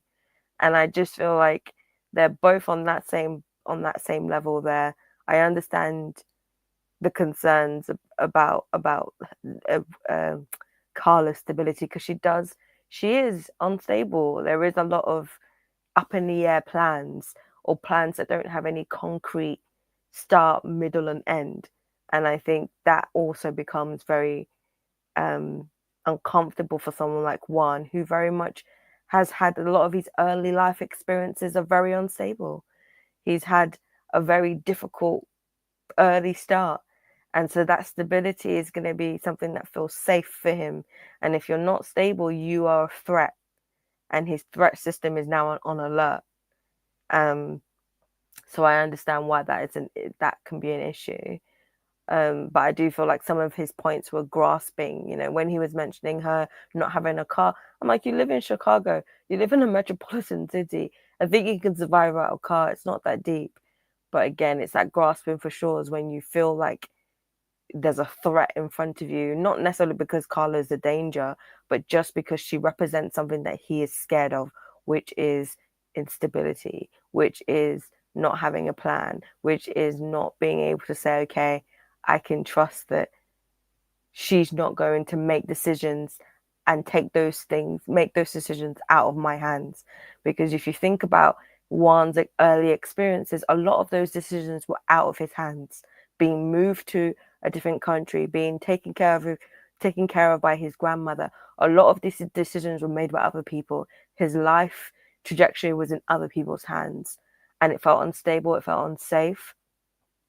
So now that cycle, that pattern is being repeated by his partner, who is making decisions that affect him, quote unquote, out of his hands, and it's unstable. It's not predictable. And for someone like Juan, I can imagine that brings up a lot of anxiety. So yeah, they just weren't compatible. They work together as friends because there's no like real investment really. It's just a cup of coffee here and there, very, very surface level chats, and then they keep it pushing. So it works for them. If they like it, I love it. But I really just need that next season. If we're having these couples where they've decided to just be friends, they need to be off the show, because why are you still here? So that's just my 2 pence anyway. Just a really quick thing. Can we not forget how this man forgot about her on their honeymoon? Straight up said he forgot about her. When she tried to open up and say, hey, this is why I really, really care about someone being affectionate with me, was because I came from a family that wasn't really affectionate, and we were passive aggressive. So even though I say she could have handled the situation better with him forgetting, she also explained, like, this is where it comes from. This is a woman who has worked on herself, who is emotionally intelligent, who is introspective, who's really truly done the work. And when she tried to be vulnerable with Juan, he gave her dead eyes, like the dead stare. Like, he didn't even take that in and say, wow, like, I'm so sorry to hear that. I'm really going to try and work to be, more affectionate with you and really try to, make this work. He didn't. He did not put any effort into this relationship from the beginning. And that's a big part of why Karla pulled back, was because he demonstrated that he was not going to be that guy. Like, he literally straight up told her, like, I'm not going to be the kind of guy who's going to hug you all the time. I'm not going to be the kind of guy who's going to be affectionate with you. I'm not going to be that. He kept telling her everything he wasn't going to be for her. So, like, yeah, you're going to pull back. You're going to withhold a little bit more. You're not going to put yourself completely out there for someone who's telling you, like, I'm basically not going to give you my all. I'm not going to try and be better for you. So, yeah, I don't fault Karla Because at he all. wasn't interested. Yeah, He but the thing, wasn't interested in Karla. No, but this And is from the what was beginning, Phil. But did Karla show this emotional maturity when she was purposely trying to make Juan feel bad for him doing one thing? That wasn't her using those great communication skills we know of Karla. That wasn't Karla using her emotional intelligence. That was Karla being petty. He didn't like her, and unfortunately, Juan was honest and told her if she's looking for these things in a man, he was not going to be the man for her. He told her up front. Was it right? No, it wasn't right. Could Juan have done He's going to more? be, Of course, but he told her who he was. So when she made her decision, she had all the facts. And the facts were Karla and Juan just wasn't a right fit. he's going to be wrong for a lot of people. Good luck to whoever he ends up with. The only thing I will add to that, Lillian, really about the emotion, like what you're saying about her being able to be quite vulnerable and say what was up. I get that. However, I will just say it was contextualized by Karla's passive aggressiveness, which is already an issue. It was also contextualized by the fact that after that point, she basically shut down. And I get that what you're saying of, like, yeah, if somebody is not trying to be it's not trying to sort of see your point of view and that stuff, you're going to pull back. Yes. However, if you're somebody who's done the work, if you're somebody who's done all of those things that you're saying, you will continue to vocalize and communicate when you are struggling in something, or when when your needs are not being met. From that point on, Karla stopped communicating about her needs being met. And kind of just was like, I'm just going to continue to coast. If this was something that you really wanted it to work, you would continue communicating that your needs are not being met. And if your needs then continue to not be met, you would then enact your boundary and you would leave, or you would say, you know what, this is not working for me. But she continued to stay in that. She just stayed in there. Same with him, he just stayed in her. And I think, yes, she is very introspective. Yes, she is very good at being able to read the room and discern. But again, when I look at Karla, there's still a lot of things that I see that I'm just like, a lot of it is avoidance. A lot of it is, I'm going to get to this very much surface level and then I'm going to pull back. Even when she was talking about her letter and some of the things that she was saying, I like Karla, don't get me wrong. I really do. I think she's great. I feel like if I met Karla in real life, she'd make a great friend. I will just say there is just parts of Karla that I can see why people have an issue. I can see why people see her in a certain way. And I just don't know if we can completely disregard some of the, I would say, maybe not red flags, but amber flags that were there for Karla on some of these aspects of her. And I can understand. All I'm saying is I can definitely see why. I can definitely see why that's an issue, why Juan didn't want to be involved in that. It does seem a little chaotic. It seems like there is she's a bit of a calm in the storm in a way. But she seems like a great person. I'm sure she'll find somebody who's more akin to her, who's more sort of suited to wanting to take care of her and be in that more traditional masculine role in that relationship than maybe Juan was looking to be. So anyway, what's your thoughts? I hope you've been hearing the conversation. It's actually been really good to hear everyone's different point of view. I told the boys we're not tussling tonight. We'll say our points, but we're not tussling. That's what I dropped off in the garage when Phil said Lin was reaching for the stars, and Lin said Phil was reaching for the stars, and then I dropped off after that. They kissed and made up after that, but Okay. we're still just talking about the Karla situation. So we're just obviously we're talking about the Karla and the Juan situation, and just your overall thoughts. Obviously now seeing that, I don't know if you heard any conversation before that as well. So, but it's just conversation about Juan and Karla and your thoughts on this. Since we now had the comment from him as well. But yeah, his comment. What did he say? Which comment? He left a comment on It Takes Two YouTube channel where he explained why he didn't choose Karla. What did he say? He said she don't cook. he said she don't clean. He said the majority of the cooking was done by him. He said 70% of the cooking was done by him. He said she doesn't clean. He said that obviously she was unstable because of job situation. That she got let go of her job, having a dispute with the owner. He said about they had different foundations in terms of spirituality. That she had a deep spirituality into crystals, burning Palo Santo, astrology cards, hugging trees, etc. That he's just not into. And then he said he noticed that obviously she let her lease run out, and he actually helped her move her stuff into storage. But and he understood that it's her saving on rent, but for the purpose of the experiment, he felt that was irresponsible and not stable, and wasn't the best move. And he said again, when you're looking at it from a complete stranger, he says he feels like it's not worth the long-term investment, time, love, and energy, as he said as well. Yeah. Okay. Well, I'm gonna take your word for it that he said all that. I'm not surprised that he said any of that. I just think that Juan is just not, and when I say masculine man, I mean masculine in the way like a man that your dad teaches you should marry, a man that has that take care of you spirit, a man that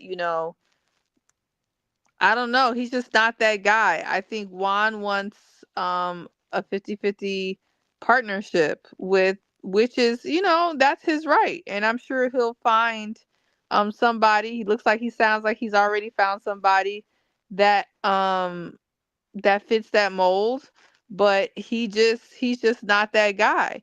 And I'm not gonna go back and forth or tussle about, you know, whether he has a right to have some fault or have some pause about her situation. I mean, I will recognize that, if I don't know a lady, she let her lease lapse, she put stuff in storage. That part didn't really bother me, but the job and doing hair out the shared apartment, okay, I think we all know that was a little comical and that was a bit much. Okay, I think everybody can agree to that. That was a bit much, the hair out the shared apartment, but Juan just wouldn't be the type of man that I would advise any of my friends to date. I mean, and that's just the nicest way I can put it. I don't think that he's looking for the type of relationship that most women, even in this comment section, are desiring. Juan wants a different type of situation, and I'm sure he will find or he has found a person that fits that. And that's fine, I guess. So.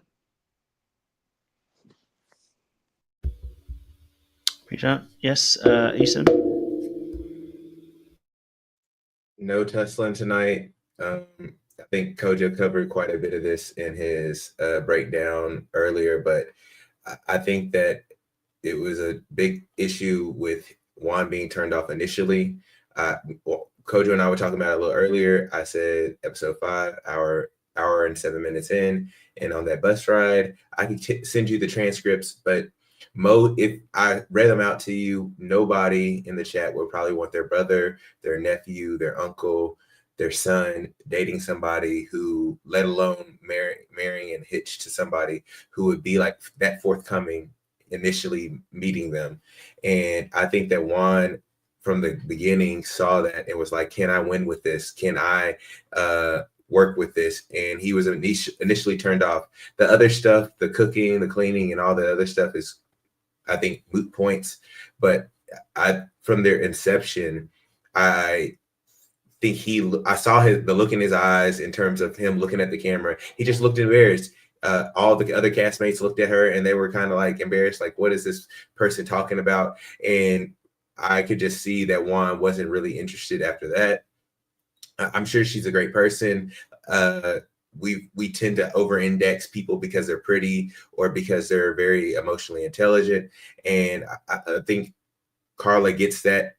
And I'm not saying that she's a bad person. She'll find her person eventually, but Juan issues are a completely different scale. And I don't think that we have the ability to maybe judge him in terms of a relationship standpoint from this. I think his issues was that he didn't stand up for or share his opinions or share his thoughts. He just kind of played in the back and tried to keep it cute. But overall, I think that there's enough evidence to show that maybe that they weren't meant to be for each other. But in the inception of their relationship, we saw that Karla, how she operated, and that might have turned Juan off. Trey, what's your thoughts?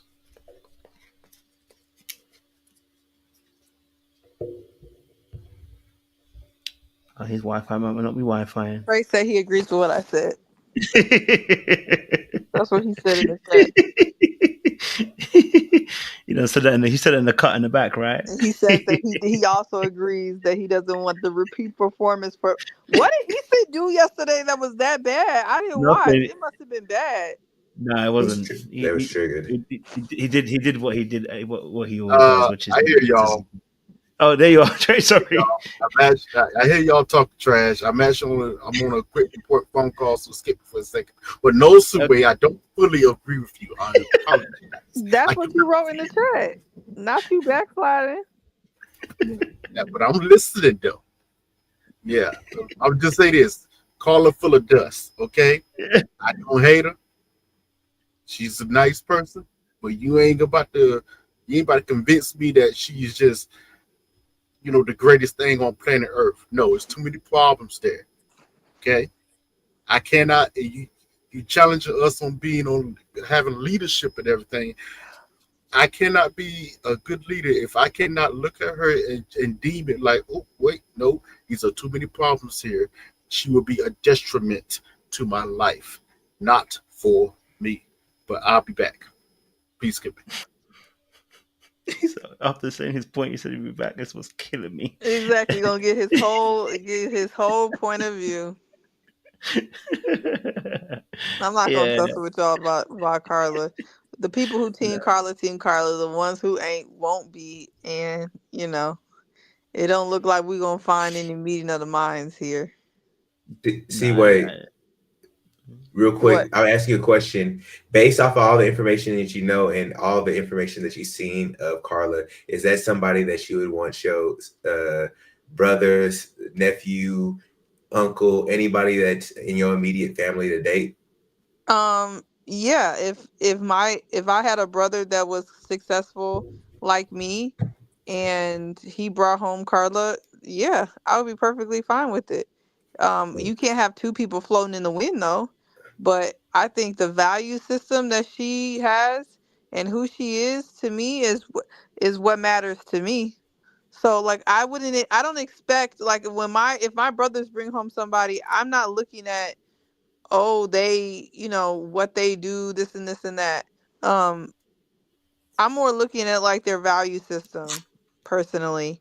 And So verbatim, if she had the whole bus experience with your family, you'd be all for that. The what experience? The bus. She won't remember. You have to explain. So on the bus, basically, she was very open about sex. So she talked about their magic wands, how it would enter her, and the energy that she has to get from it in front of the rest of the crew. That's what he's describing. I mean, that convo was a bit much, but I'm not finna judge her off of one moment. I mean, I'm looking at the totality of the whole situation. And if you're asking me, I think Karla's pretty cool. I think she stands on business. I mean, I prefer Karla over a lot of the people on the show because she stands for something. I pick character first. And I think because I always go with character, I tend to be good at the people in my life, especially lately, because I go off of character, not what you can bring financially, status, clout, none of those things. And that's why so many of my friends and even, my relationships are all different because I'm picking character. That's fair. And Karla has one of the best characters on the show. Camille don't stand for crap. She wishy-washy. She with homeworkers one day, Thomas the next day. You got y'all already don't like Michelle. You got Madison acting up. Emem got questionable issues. Ike definitely is a problem. All these people on the show don't have the best character. I mean, Karla has a really good character. But if I can just add one thing. With the statement that Kojo just read about the reasons as to Juan didn't choose Karla, it wasn't about her character. It was about like fundamental beliefs that he had that him and Karla just didn't agree on. So I don't think, he's never questioned her character. Their belief system is just not right. And when Precious said it earlier, Juan grew up in an unstable childhood. And I made this point weeks ago that he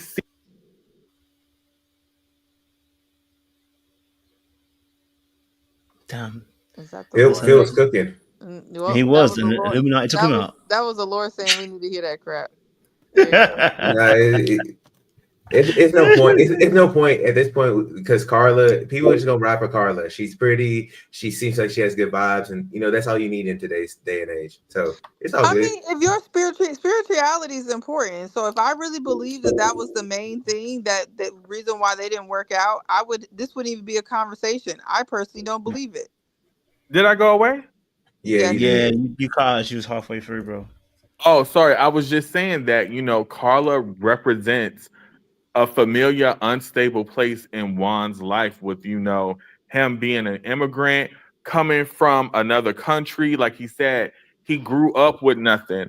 I think, we all like Karla. He never said anything about her character. It's just their belief systems don't match. Juan never spoke on his belief systems.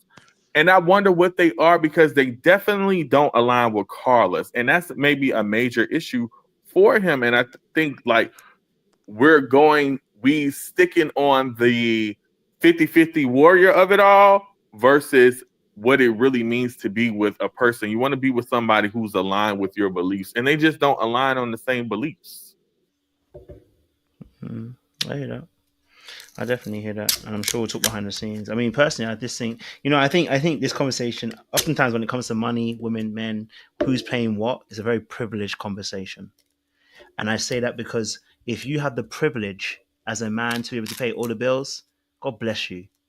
You are not you're not the majority. You're the minority. And so whenever this conversation comes up, it is actually a very privileged point of view that most of us are talking about this thing, because most men are not paying all the bills. Because the majority of people are not making enough money to pay all the bills. They are average earners, average workers. That's why the conversation always gets skewed. And I think that's why sometimes it gets hot for both sides. Because in reality, like for instance, we're questioning Juan and whether he's a great man because of his provision. But actually, the majority of men do not pay all the bills. They can't afford to. If you look at the stats back it up. People in America, people in the UK, whichever you want to call it, the average salaries are not enough to be able to pay all the bills for you and your partner. Well, not at least to a particular lifestyle that you particularly would want. So the average man and average woman isn't having this conversation. This is why this conversation, I think, is a myth.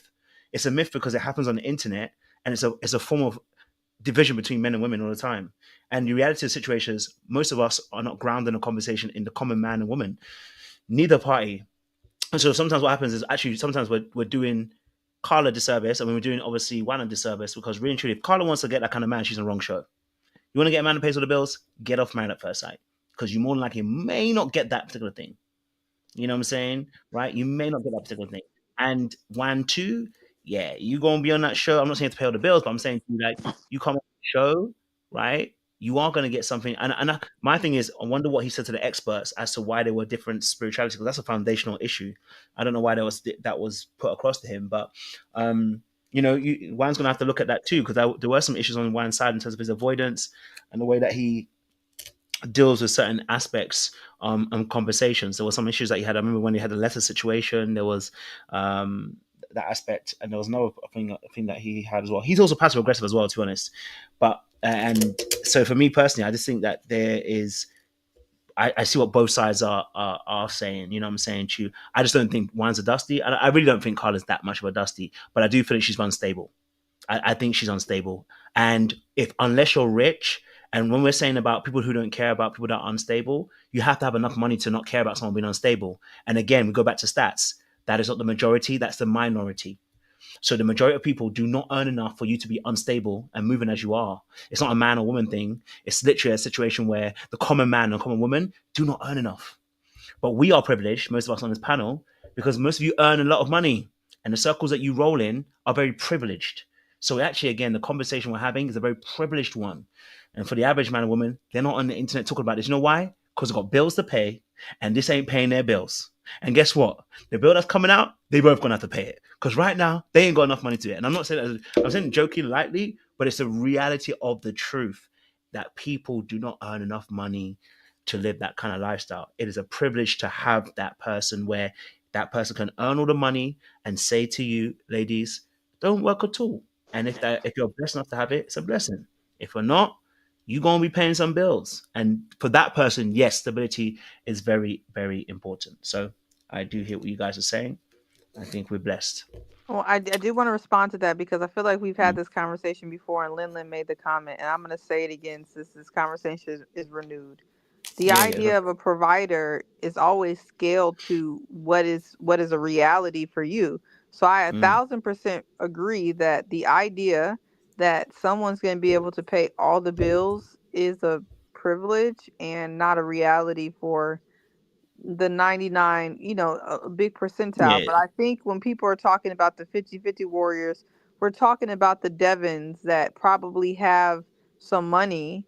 I don't know why you're already shaking your head, Easton. You didn't know what I'm about to say. The Devons who have some money but make a Virginia pay for every single meal. We're talking about the men that don't try to do with what they have.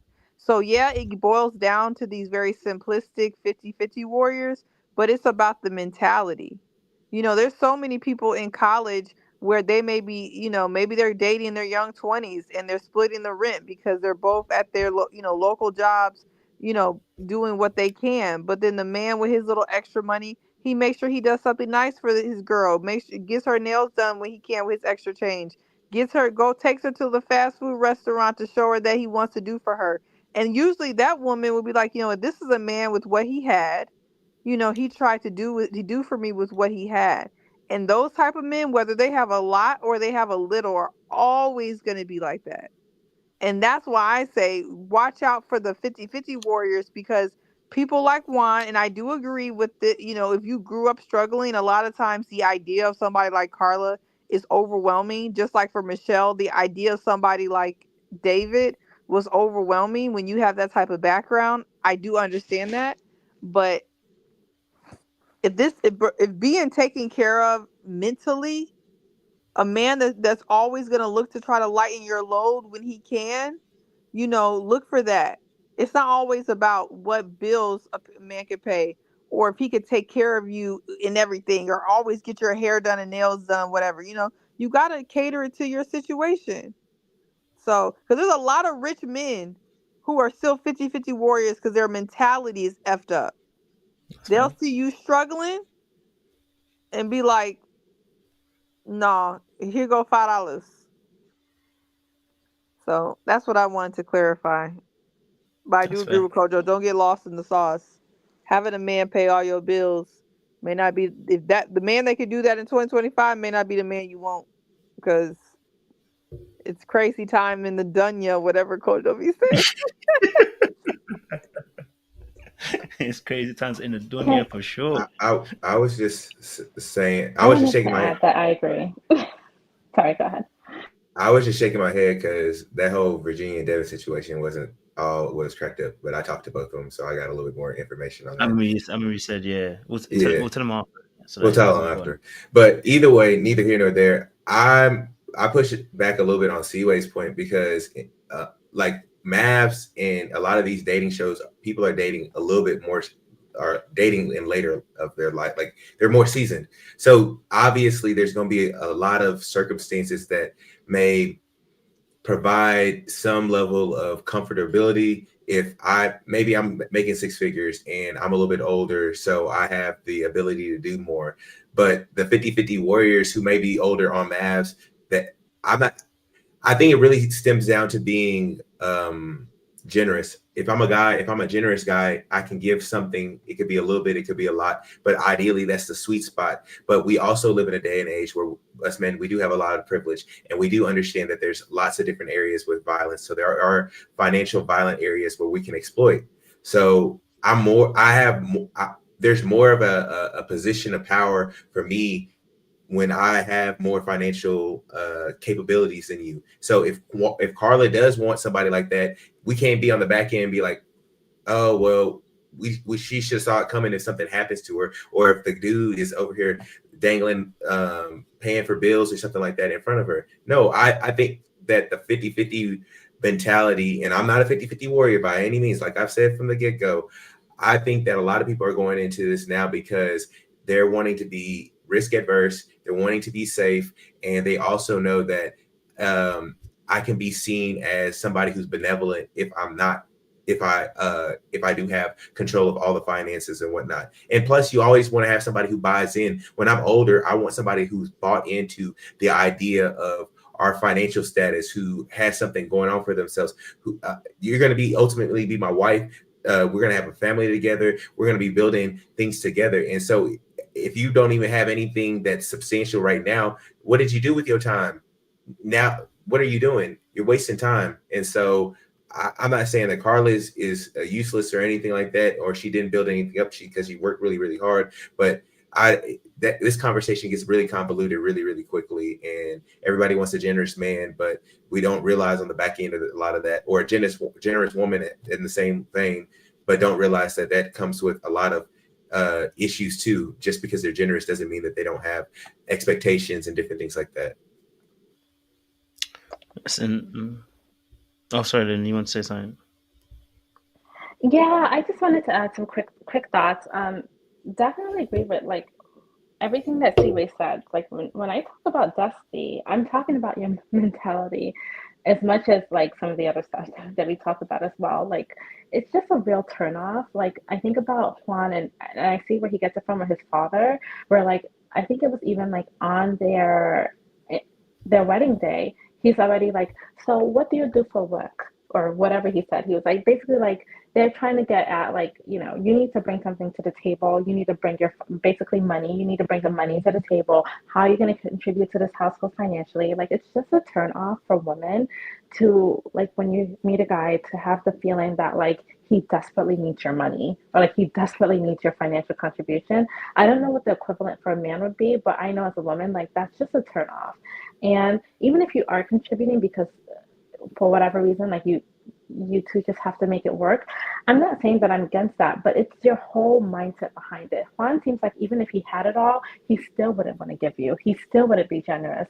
And that is like, I guess the substance is like of that is what is really like a major turnoff and where I say like he's very, very, very extremely dusty. Like he won't even give that and he also won't give you like the affection. And that's why I say he was gonna make a horrible partner for anyone. And it's just it's the stinginess of it all. And we want to know like that even if you don't have it, that if you had it, like it's just the sweetest thing to know that like a guy can tell you like he's working towards it, he's actively working towards it, right? And that if he did have it, he would give you the world. Like that's the sweetest thing ever. That's what women want to know, right? But when you act like a guy like Juan, who is just showing you like his stinginess, his lack of care, his lack of affection, like that's just such a major, major turnoff. And that's why he's dusty as hell. And yeah, like I stand by that 10 toes down for sure. And it's not like how much money you have in the bank per se, but it's your mindset behind it. And it's what would you do even if you were to be that guy to have it all? Yeah, if that makes sense. But I'll leave it there. Wait, before we jump, Phil, wait. So I think this is a really crucial part of the conversation because I think where you're going and then I don't agree, but I'm going to steer it in a different way rather than a hit back. I want to maybe bring some understanding to the table. Because I think, for instance, we're calling Juan dusty because maybe he doesn't seem as generous. I think we also have to start from a particular place. For instance, the first one was when you met her. Of course, this is a brand new person, and there was going to be some fears around finances, right? Because of what he's gone through and what his parents also had been saying. He wanted somebody who he can build with. This is what he wanted. Now, I don't think it's dusty if you want someone to build with.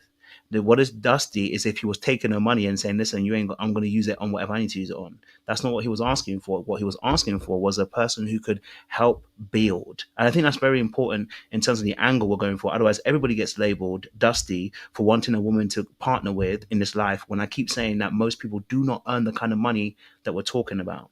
I think generosity is a major thing. Generosity will only happen if I like you. It's as simple as that. Like, no man is about to now start doing generosity for that woman that he does not like. So it's not that he's not necessarily dusty. I think for the right person, he does do it, right? It's also hard for us to really see whether Juan is being dusty because actually, really and truly, he did not like her because of the things that she brought to the table in terms of the way that she moves and operates. And that's not an indictment on Karla. Again, it's just that it didn't work. And I think they triggered each other in terms of their childhood traumas. So I think, because I don't want to go into a, you said dusty, so I'm going to say dusty. No, I don't want to say that one. I want to change it slightly and bring some understanding here, because actually the way that you're talking about the issue is the reason why the man will have even more fear. The moment he says he might need a partner to build with, you immediately call him a dusty. Why would I feel safe with you? Why would I ever want to build with someone like you, Lyndon? I'm not saying that you, by the way, I'm not cussing you. I'm just saying in general, for men in general, when you hear that, your immediate thing is, this person will, if any money situation happens, they're out the door. That's not what I said, though, Kojo. That's not. I said that. That's not. I'm not saying that you're saying that. No, but I'm not saying that you said that. But when, as a man, we're hearing that, the same way that you feel like it's not sexy, I also think it's not sexy the way you're talking. I'm like, rah, if that's what you did, I don't need to deal with someone like that then. Because if my back, I thought I was very kind. I did not say that if you're not when you call a man a dusty. Lyndon, you're calling the man a dusty mentality, though. But because y'all need to replay this. I'm not saying. Listen, I'm not saying. By the way, again, like I said, I wanted to bring an understanding of how words impact people. I understood when you said that it wasn't sexy because he wasn't able to necessarily, he came to the table too quickly talking about finances. I really understood that. I said, all right, cool. But then you went into the dusty diatribe. And I said, when you hear that, other men actually really do hear, and all they're hearing is not what you're saying. All they're hearing is, if I had money trouble, Lin would be out the door. Because immediately she casted a man who said, I needed someone to help me build right now. As of right now, I need someone to build with.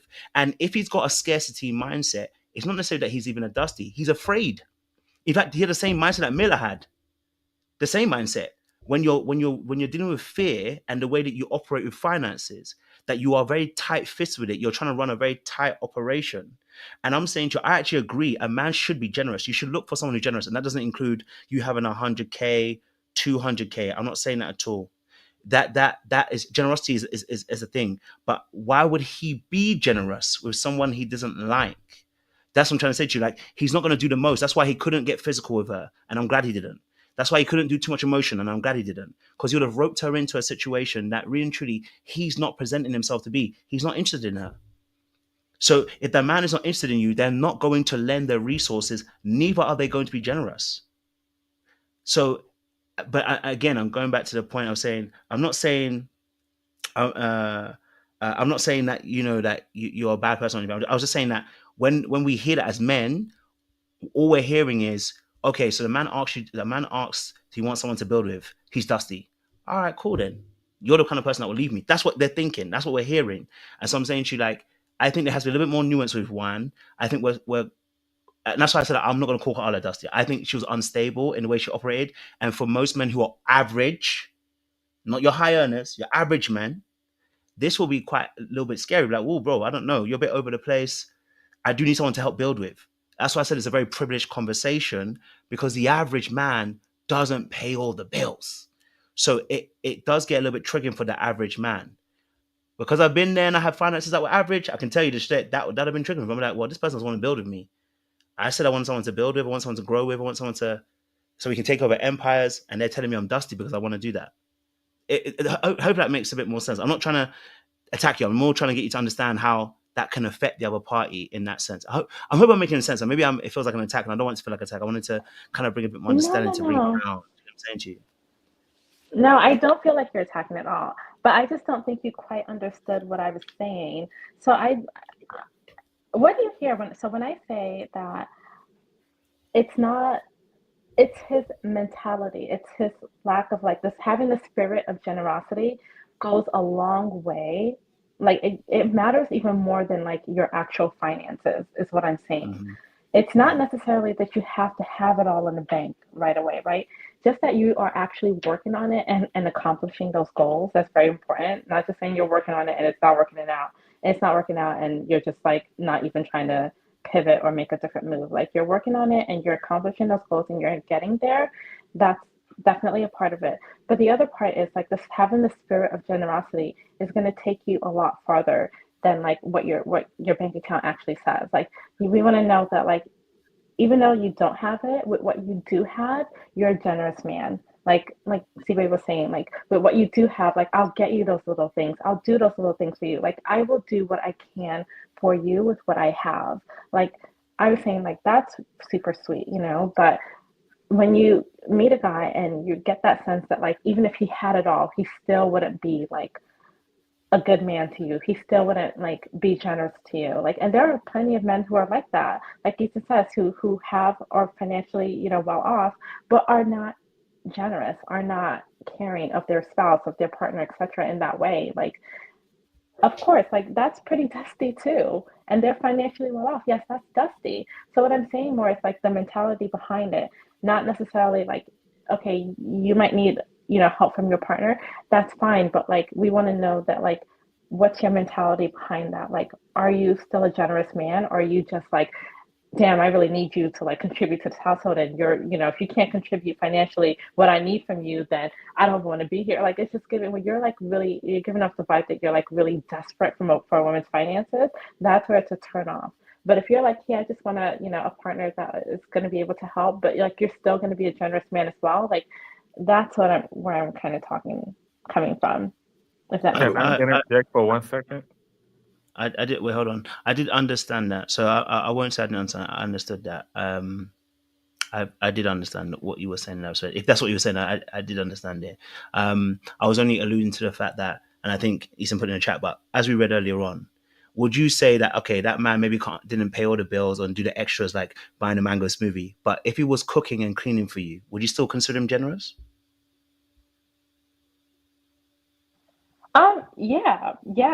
Yeah. Like, you do something.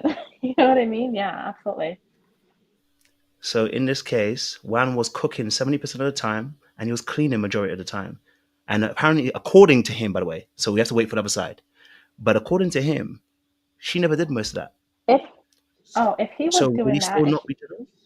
okay, so I will say I didn't catch that part, but yeah, that's a sticking point for sure. So if Karla was not cooking, cleaning, or doing any of that, like, that's ridiculous to me. Like, you should be able to cook, clean, like, just as a person, but like, yes, you should be able to do that kind of stuff. So that's kind of crazy to me that if that is the case, then yeah, she needs to. That's another sticking point though, outside of like the spirituality thing. But yeah. So I think that's why I was pushing back a little bit, say that the generosity aspect can be maybe not the finances, but he's willing to, he's because I'm with you. Like, I don't like men that say, they're doing 50-50, quote unquote, say, and then don't do no house chores, don't look after the kids, are not in the household, they're not pulling their weight housewise. I don't like that. I don't think that's 50-50. I think that is you taking a slave, right? So I would agree with you on that part. But I think we've come to a little bit of agreement here. So I will park my bus and say I appreciate you having a conversation with me to understand that, because I understand your position, and I want to park my bus a little bit. I think I got there with you as well. Sorry, Phil wanted to say something, but thank you for that, Lynn. I appreciate that because it was making me understand some points. I love the conversation. I love the words Seaway and Linland share, but I think that men in today's society don't hear that building is great. As a man, you hear a lot of times that women want you built already and established. And I remember last year on social media, it was a whole debate about taking a woman to Cheesecake Factory and how Cheesecake Factory wasn't good enough. And, I actually spent time with a friend in Dallas last year for her birthday. I took her indoor skydiving, and she said, let's get something to eat. And she said, I wanted to go to Cheesecake Factory. And I was like, you eat Cheesecake Factory? I was scared to take my friend to Cheesecake Factory because online they tell you that's a dusty thing to do. Do not ever take me to no Cheesecake Factory. That's the most disgusting place that has ever. First of all the Cheesecake Factory need to burn down forever. You better off taking me to Burger We King. was Don't making take so me I to like we, Cheesecake Factory, just in case they want to Just sponsor me. take me to I Burger don't, but King. Don't take me to Cheesecake we Factory. were doing so well, and then Seaway wanted to Anyway, interject. yo, the meal she Take was me the to bomb. Burger King. No, it's Do not that. not She take said me she's to working. She Cheesecake. said it's just Cheesecake Factory she's against. That's what she's Take saying. me to Checkers. Take me any. Yeah. Do not take me to that cheesecake because now I feel like you trying to act like you doing something. No, just take me to Burger King. We can go sit in there, or take me to a Mexican restaurant. Do not take me to the Cheesecake Factory. Well, damn, Seaway, my little Cheesecake Factory meal was bomb, yo. I ain't even gonna lie, it was good. But I was saying all of that to say is that I appreciate you guys saying their words, but that's not the message that's being sent on the internet. So if a man take you to Chili's for a 2 for $20, is he a dusty then? If Well, he can takes I you to tell you Fridays why for though? a happy hour, Can I tell you why? okay. It's because, and a lot of men, I done joke with Sean about it wherever he's at. A lot of men are pissing over their Cheesecake Factory age range. Okay, a lot of our people from different colors, they're actually growing with their spouse, building with their spouse. So no, a lot of people in their 30s, they're not trying to build with you from the Cheesecake Factory, whatever. Yeah, they looking for somebody built. You supposed to be building in your 20s and maybe your early 30s. We're building. Well, see, wait. So, okay, I think that's See, a nuanced conversation. That is a nuanced conversation because in today's society, we know that the job market is unstable and people are switching careers at a high rate. And maybe that man may have lost his job or Well, something that's like a that. different situation. I'm just no, talking about. most people. I'm responding to what you're saying about how you're saying people want to build man. It's because a lot of the times the black women, and we're seeing this, were doing what they're supposed to do in their 20s and their early 30s. And then they're finding a lot of black men who unfortunately were doing I don't know what, and the society has had, other factors. And there's a giant size disconnect. I mean, we just have to discuss that. That is a reality. I mean, I happened to build with my husband because while I was building to become a lawyer, he was building to become a lawyer, and then we met each other as we were growing, and we just been moving up together. That is actually recommended. I didn't just find a built lawyer and I was searching for one, because that makes it very difficult. It's easier when you're building with somebody towards some type of a direction. But it's hard when you're not finding people on that trajectory while you're on it. And then once women, and I will say black women, because that's probably who you're talking about, or women in general, they get to their 35 and no, they don't want to be with a Devin. And I know we'll probably get to whatever Devin had going on. But I'm saying, like, you don't want to do that. See what I think you, again, Kojo said earlier, you speak with a lot of privilege, and I do myself, because I've been in rooms and I've been accustomed to places, and even my dating experience has been curated in a way where I can be like, we can go to Steak 48, we can go to Nobu, and we can have these good experiences. But you, even just the fact that you were able to build with your husband who was on a track of being a lawyer is amazing. Is an anomaly in itself. Is a unicorn. You yourself are a unicorn. And so I was responding to what Phil was saying. I'm not, for the people who aren't in my lane are not who Phil is talking about. Phil is talking about people who don't want to go to the Cheesecake Factory. He's not talking about people who aren't in that lane. normal people don't want to go to the cheesecake. Normal people don't want to go to the Cheesecake Factory. I'm not talking about the people who are making 6 figures and above, who are upper middle class or anything like that. I'm saying even normal folks don't want to live like that. But I'm just responding to what Phil is talking about. I'm not saying that everybody needs to be on a trajectory to find them a lawyer and be a lawyer, okay? I'm not saying that. I'm talking about what he's saying. Say that. I'm not saying that. I'm just saying that when your response to him is coming from a privileged place, and I'm saying that what Phil is saying is a very realistic experience for a lot of guys who are dating. No, it's not coming from a privileged place. You could be working at Home Depot, and if you're working your way up to Home Depot to be making you should find a man that's also working up wherever he's going. You can take out my profession and insert whatever level that you want to put it at, Easton. So I'm not coming from a place of privilege. What I'm saying is that it's easier when you're growing with people, because when you're growing with people, wherever you're going, everybody's on their own trajectory. Everybody's in their own lane. Can I ask a question real quick, Seaway? Sure. And I'm not trying to, stir the pot a little bit. No, I'm not. I'm lying. I am trying to stir the pot. So can that man at Home Depot approach that woman that's soon to be a lawyer? It depends what that girl who's soon to be a lawyer wants out of life. There's some people who don't mind that. They value certain things that maybe the man at Home Depot will be able to provide. I mean, it really, really depends. There's a lot of women who value certain things, so I can't answer that question. Twin. What? I'm being dead serious. Twin, come on, Twin. Keep it a buck, Twin. You capping. I'm not capping. Lin, can Home Depot man come holler at you, Lin? You didn't ask me about me. Well, I'm asking Lin. We nope. Lin. Nope. I'm so sorry. Where I'm at in life, it's a no. It's a no for me, sir. I'm so sorry. Good luck to you and your future endeavors. I knew what we needed to do. See, I love you, but it's just a little different. I'm sorry. Cap. Unless he owns the Home Depot, does he own it, or is he? No. What's his position? He's just a worker. He's in the bus stop. He's just in the aisle. Okay. He's like the whole aisle. So to know. Look, I know a lot of women who have men of different backgrounds, and they value different things. So I really wasn't capping. I literally see it. I mean, I could tell you 95, but 80% of my circle are attorneys because of the life I've just been living for the last however many years. And because of that, I know most of them, and a lot of people are dating men of different brackets. I see it. And Twin, black women most have to doctors be and there most after lawyers them. Let date. it land, let it land, let it land, Ethan, let it land. Then you can reply. Once it lands, then you Yeah, I start. don't know why Ethan thinks I'm making this. What did I have to lie for? I'm saying that on every, again, most doctors date doctors because they're around each other. It's proximity. Most lawyers date lawyers. It's not again, you might have a special unicorn group, but all data and metrics are saying that most people date people in the same socioeconomic, whether it be education and financial structure. It's not that you're not going to see Beauty and the Beast or the Prince and the Princess and the Frog.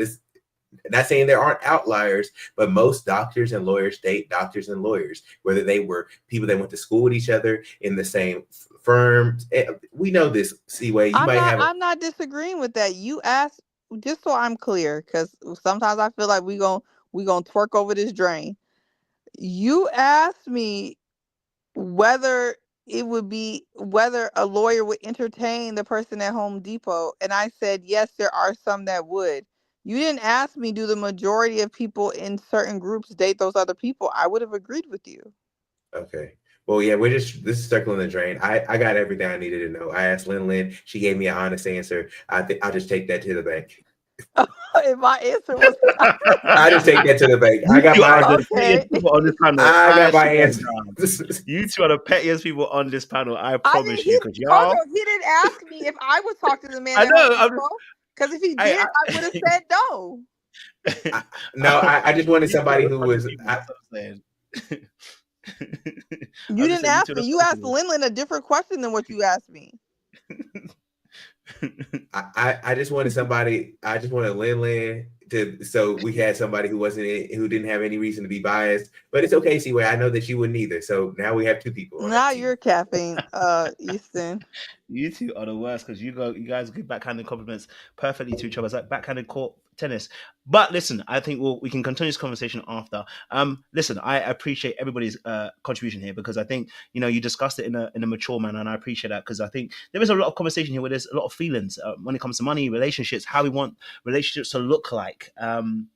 As well. So I really appreciate even the audience as well getting involved because I think this is an important conversation. I'm sure when we start doing the panels about relationships and stuff, when Married at First Sight is finished, we'll have more conversations like this because I think it's important too. But I want to have it in the right way as well because I definitely want to hear what the ladies are saying. I definitely want to be able to understand where they're coming from, and also be able to be understood as well from our perspective. And I think that's what we need to look into to get to. It's about the understanding rather than the warfare. Not saying you guys have warfare today. It was actually really good, actually. So shout out to you guys. Shout out to Coley first and foremost. She sent on the 999 in, and I appreciate you, Coley. You're always supporting the channel. God bless you. I'm saying to you, we appreciate you very, very much. Shout out to High Vibe with the 5 gifted memberships. You know what that means. You know what I need to do. You know what media I need to put on now. So let me just put my little media on because I can't even play it for too long because they're gonna copyright me. They said I shouldn't pay the money anymore. Are they gonna take my money away from me? So I need a new particular video now because they ain't allow me no more to do it. So but we're gonna do it for a few seconds. Here comes the money. Here we go. Money talk. That's all I can do before they copyright me. They won't even let me do my 10 seconds. All right. So thank you very much, Hi Bye, for sending that in for the rest of people to be a part of the conversation. It has been an enthralling conversation. We do not have Sean here, but we do have a deputy who can take over from Sean. So I am going to pass the baton to Seaway. So Seaway, as you see fit, we'd love a summary, a little boy. I'm just gonna do my own rendition because please. I was half paying attention. I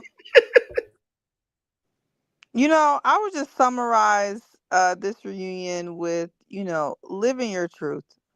Living your truth, whatever your truth is, whether it's Madison and David, if your truth is that you're low vibrational home wreckers and you done got together and you want to stand by it, just stand by it. At the end of the day, you come in the earth by yourself, you're gonna leave by yourself. So if this is the way you want to go out, then rock with it, but try not to transfer anger. Try to accept it because the quicker that you accept what it is, everybody can move forward. Our only couple, I want to say that Camille and Thomas, I do wish you guys the best. You guys found love with millions of eyes on you, and I know that may be difficult, but I would advise them, as people advise most married couples, make sure you turn inward. Make sure you look inward and don't look at the outside. The healthiest marriages resolve things with tuning out a lot of the outside noise. So I do hope that now that they're, the cameras are down, they're really able to find love without a whole bunch of commentary, because I know that can be very stressful on a new relationship, and I wish them the best of luck. When it relates to Ike and MM, you know what? I want to say something positive. I think that they finally had a peaceful, cordial conversation. Was it filled in truth? I don't think so. But I do like the fact that they were able to talk to each other as adults and as humans. And even if there were some lies there, some fallacies, I do love that they were able to speak to each other respectfully, because the pillar of our society should be respect. And I think in their relationship that was lost. Now, has MM learned any lessons? I would say highly, highly doubtful. Has Ike changed? Also highly doubtful. But I do like the fact that they were able to find some common ground to at least be respectful. Juan and Karla, I will try to give a non-biased benediction and say that I'm glad that they're also respectful. What we think of Juan or Karla really is irrelevant. They both are going to go their own separate way, and I hope that they find peace in that, wherever their peace lies. And they didn't work out, but they still were able to find some type of commonality, and I think that's a beautiful thing. And then Michelle, and I'm going to put Michelle and Alan, because I'm going to switch it up. Michelle and Alan. Alan, I agree with Lin. Please stop oversharing. Please just do you and stop oversharing, and just, and I hope that you find someone that accepts you for who you are. Hell, I hope somebody accepts you for your oversharing. Let me take that back. And I'm really happy that, Michelle, you look beautiful. And it shows that how, even though you were nasty to start the season, the beauty is shining through now that you have some peace. And now that maybe you're at peace with yourself, when you're actually a happy person, a nice person on the inside, it radiates on the outside. So that's all. Back to you, Kojo. And thank you for the weather update. We appreciate you, Seaway, and thank you very much. No, I appreciate Seaway. Thank you very much. I appreciate that. It was a good little roundup as well.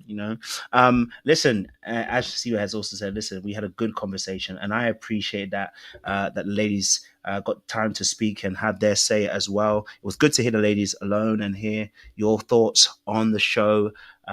Very, very powerful as well. So thank you very much, Lin, Seaway, Precious. Phil, Trey was here earlier on, and Easton as well. Thank you very much. Good conversation, food for thought as well, and it was peaceful to the end. And what I will say is the twins at the bottom of the screen, I appreciate them, because both of them, one thing they're going to do is give us a backhanded compliment together, and I love it. You know what I'm saying, Chi? My mama told me I gotta work on that, so I've been trying to stop that.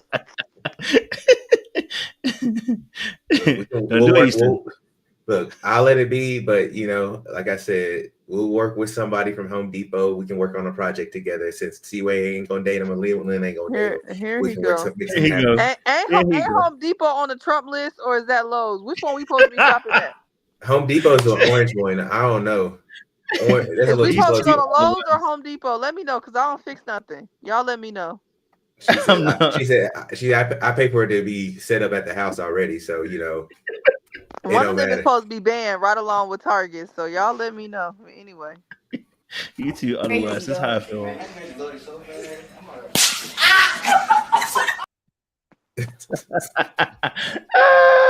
I mean, listen, audience, I appreciate y'all. Listen, it's been a blessing. It's been fun. It's been wonderful. We'll see you again very, very soon. Much love, much appreciation. You know what time it is.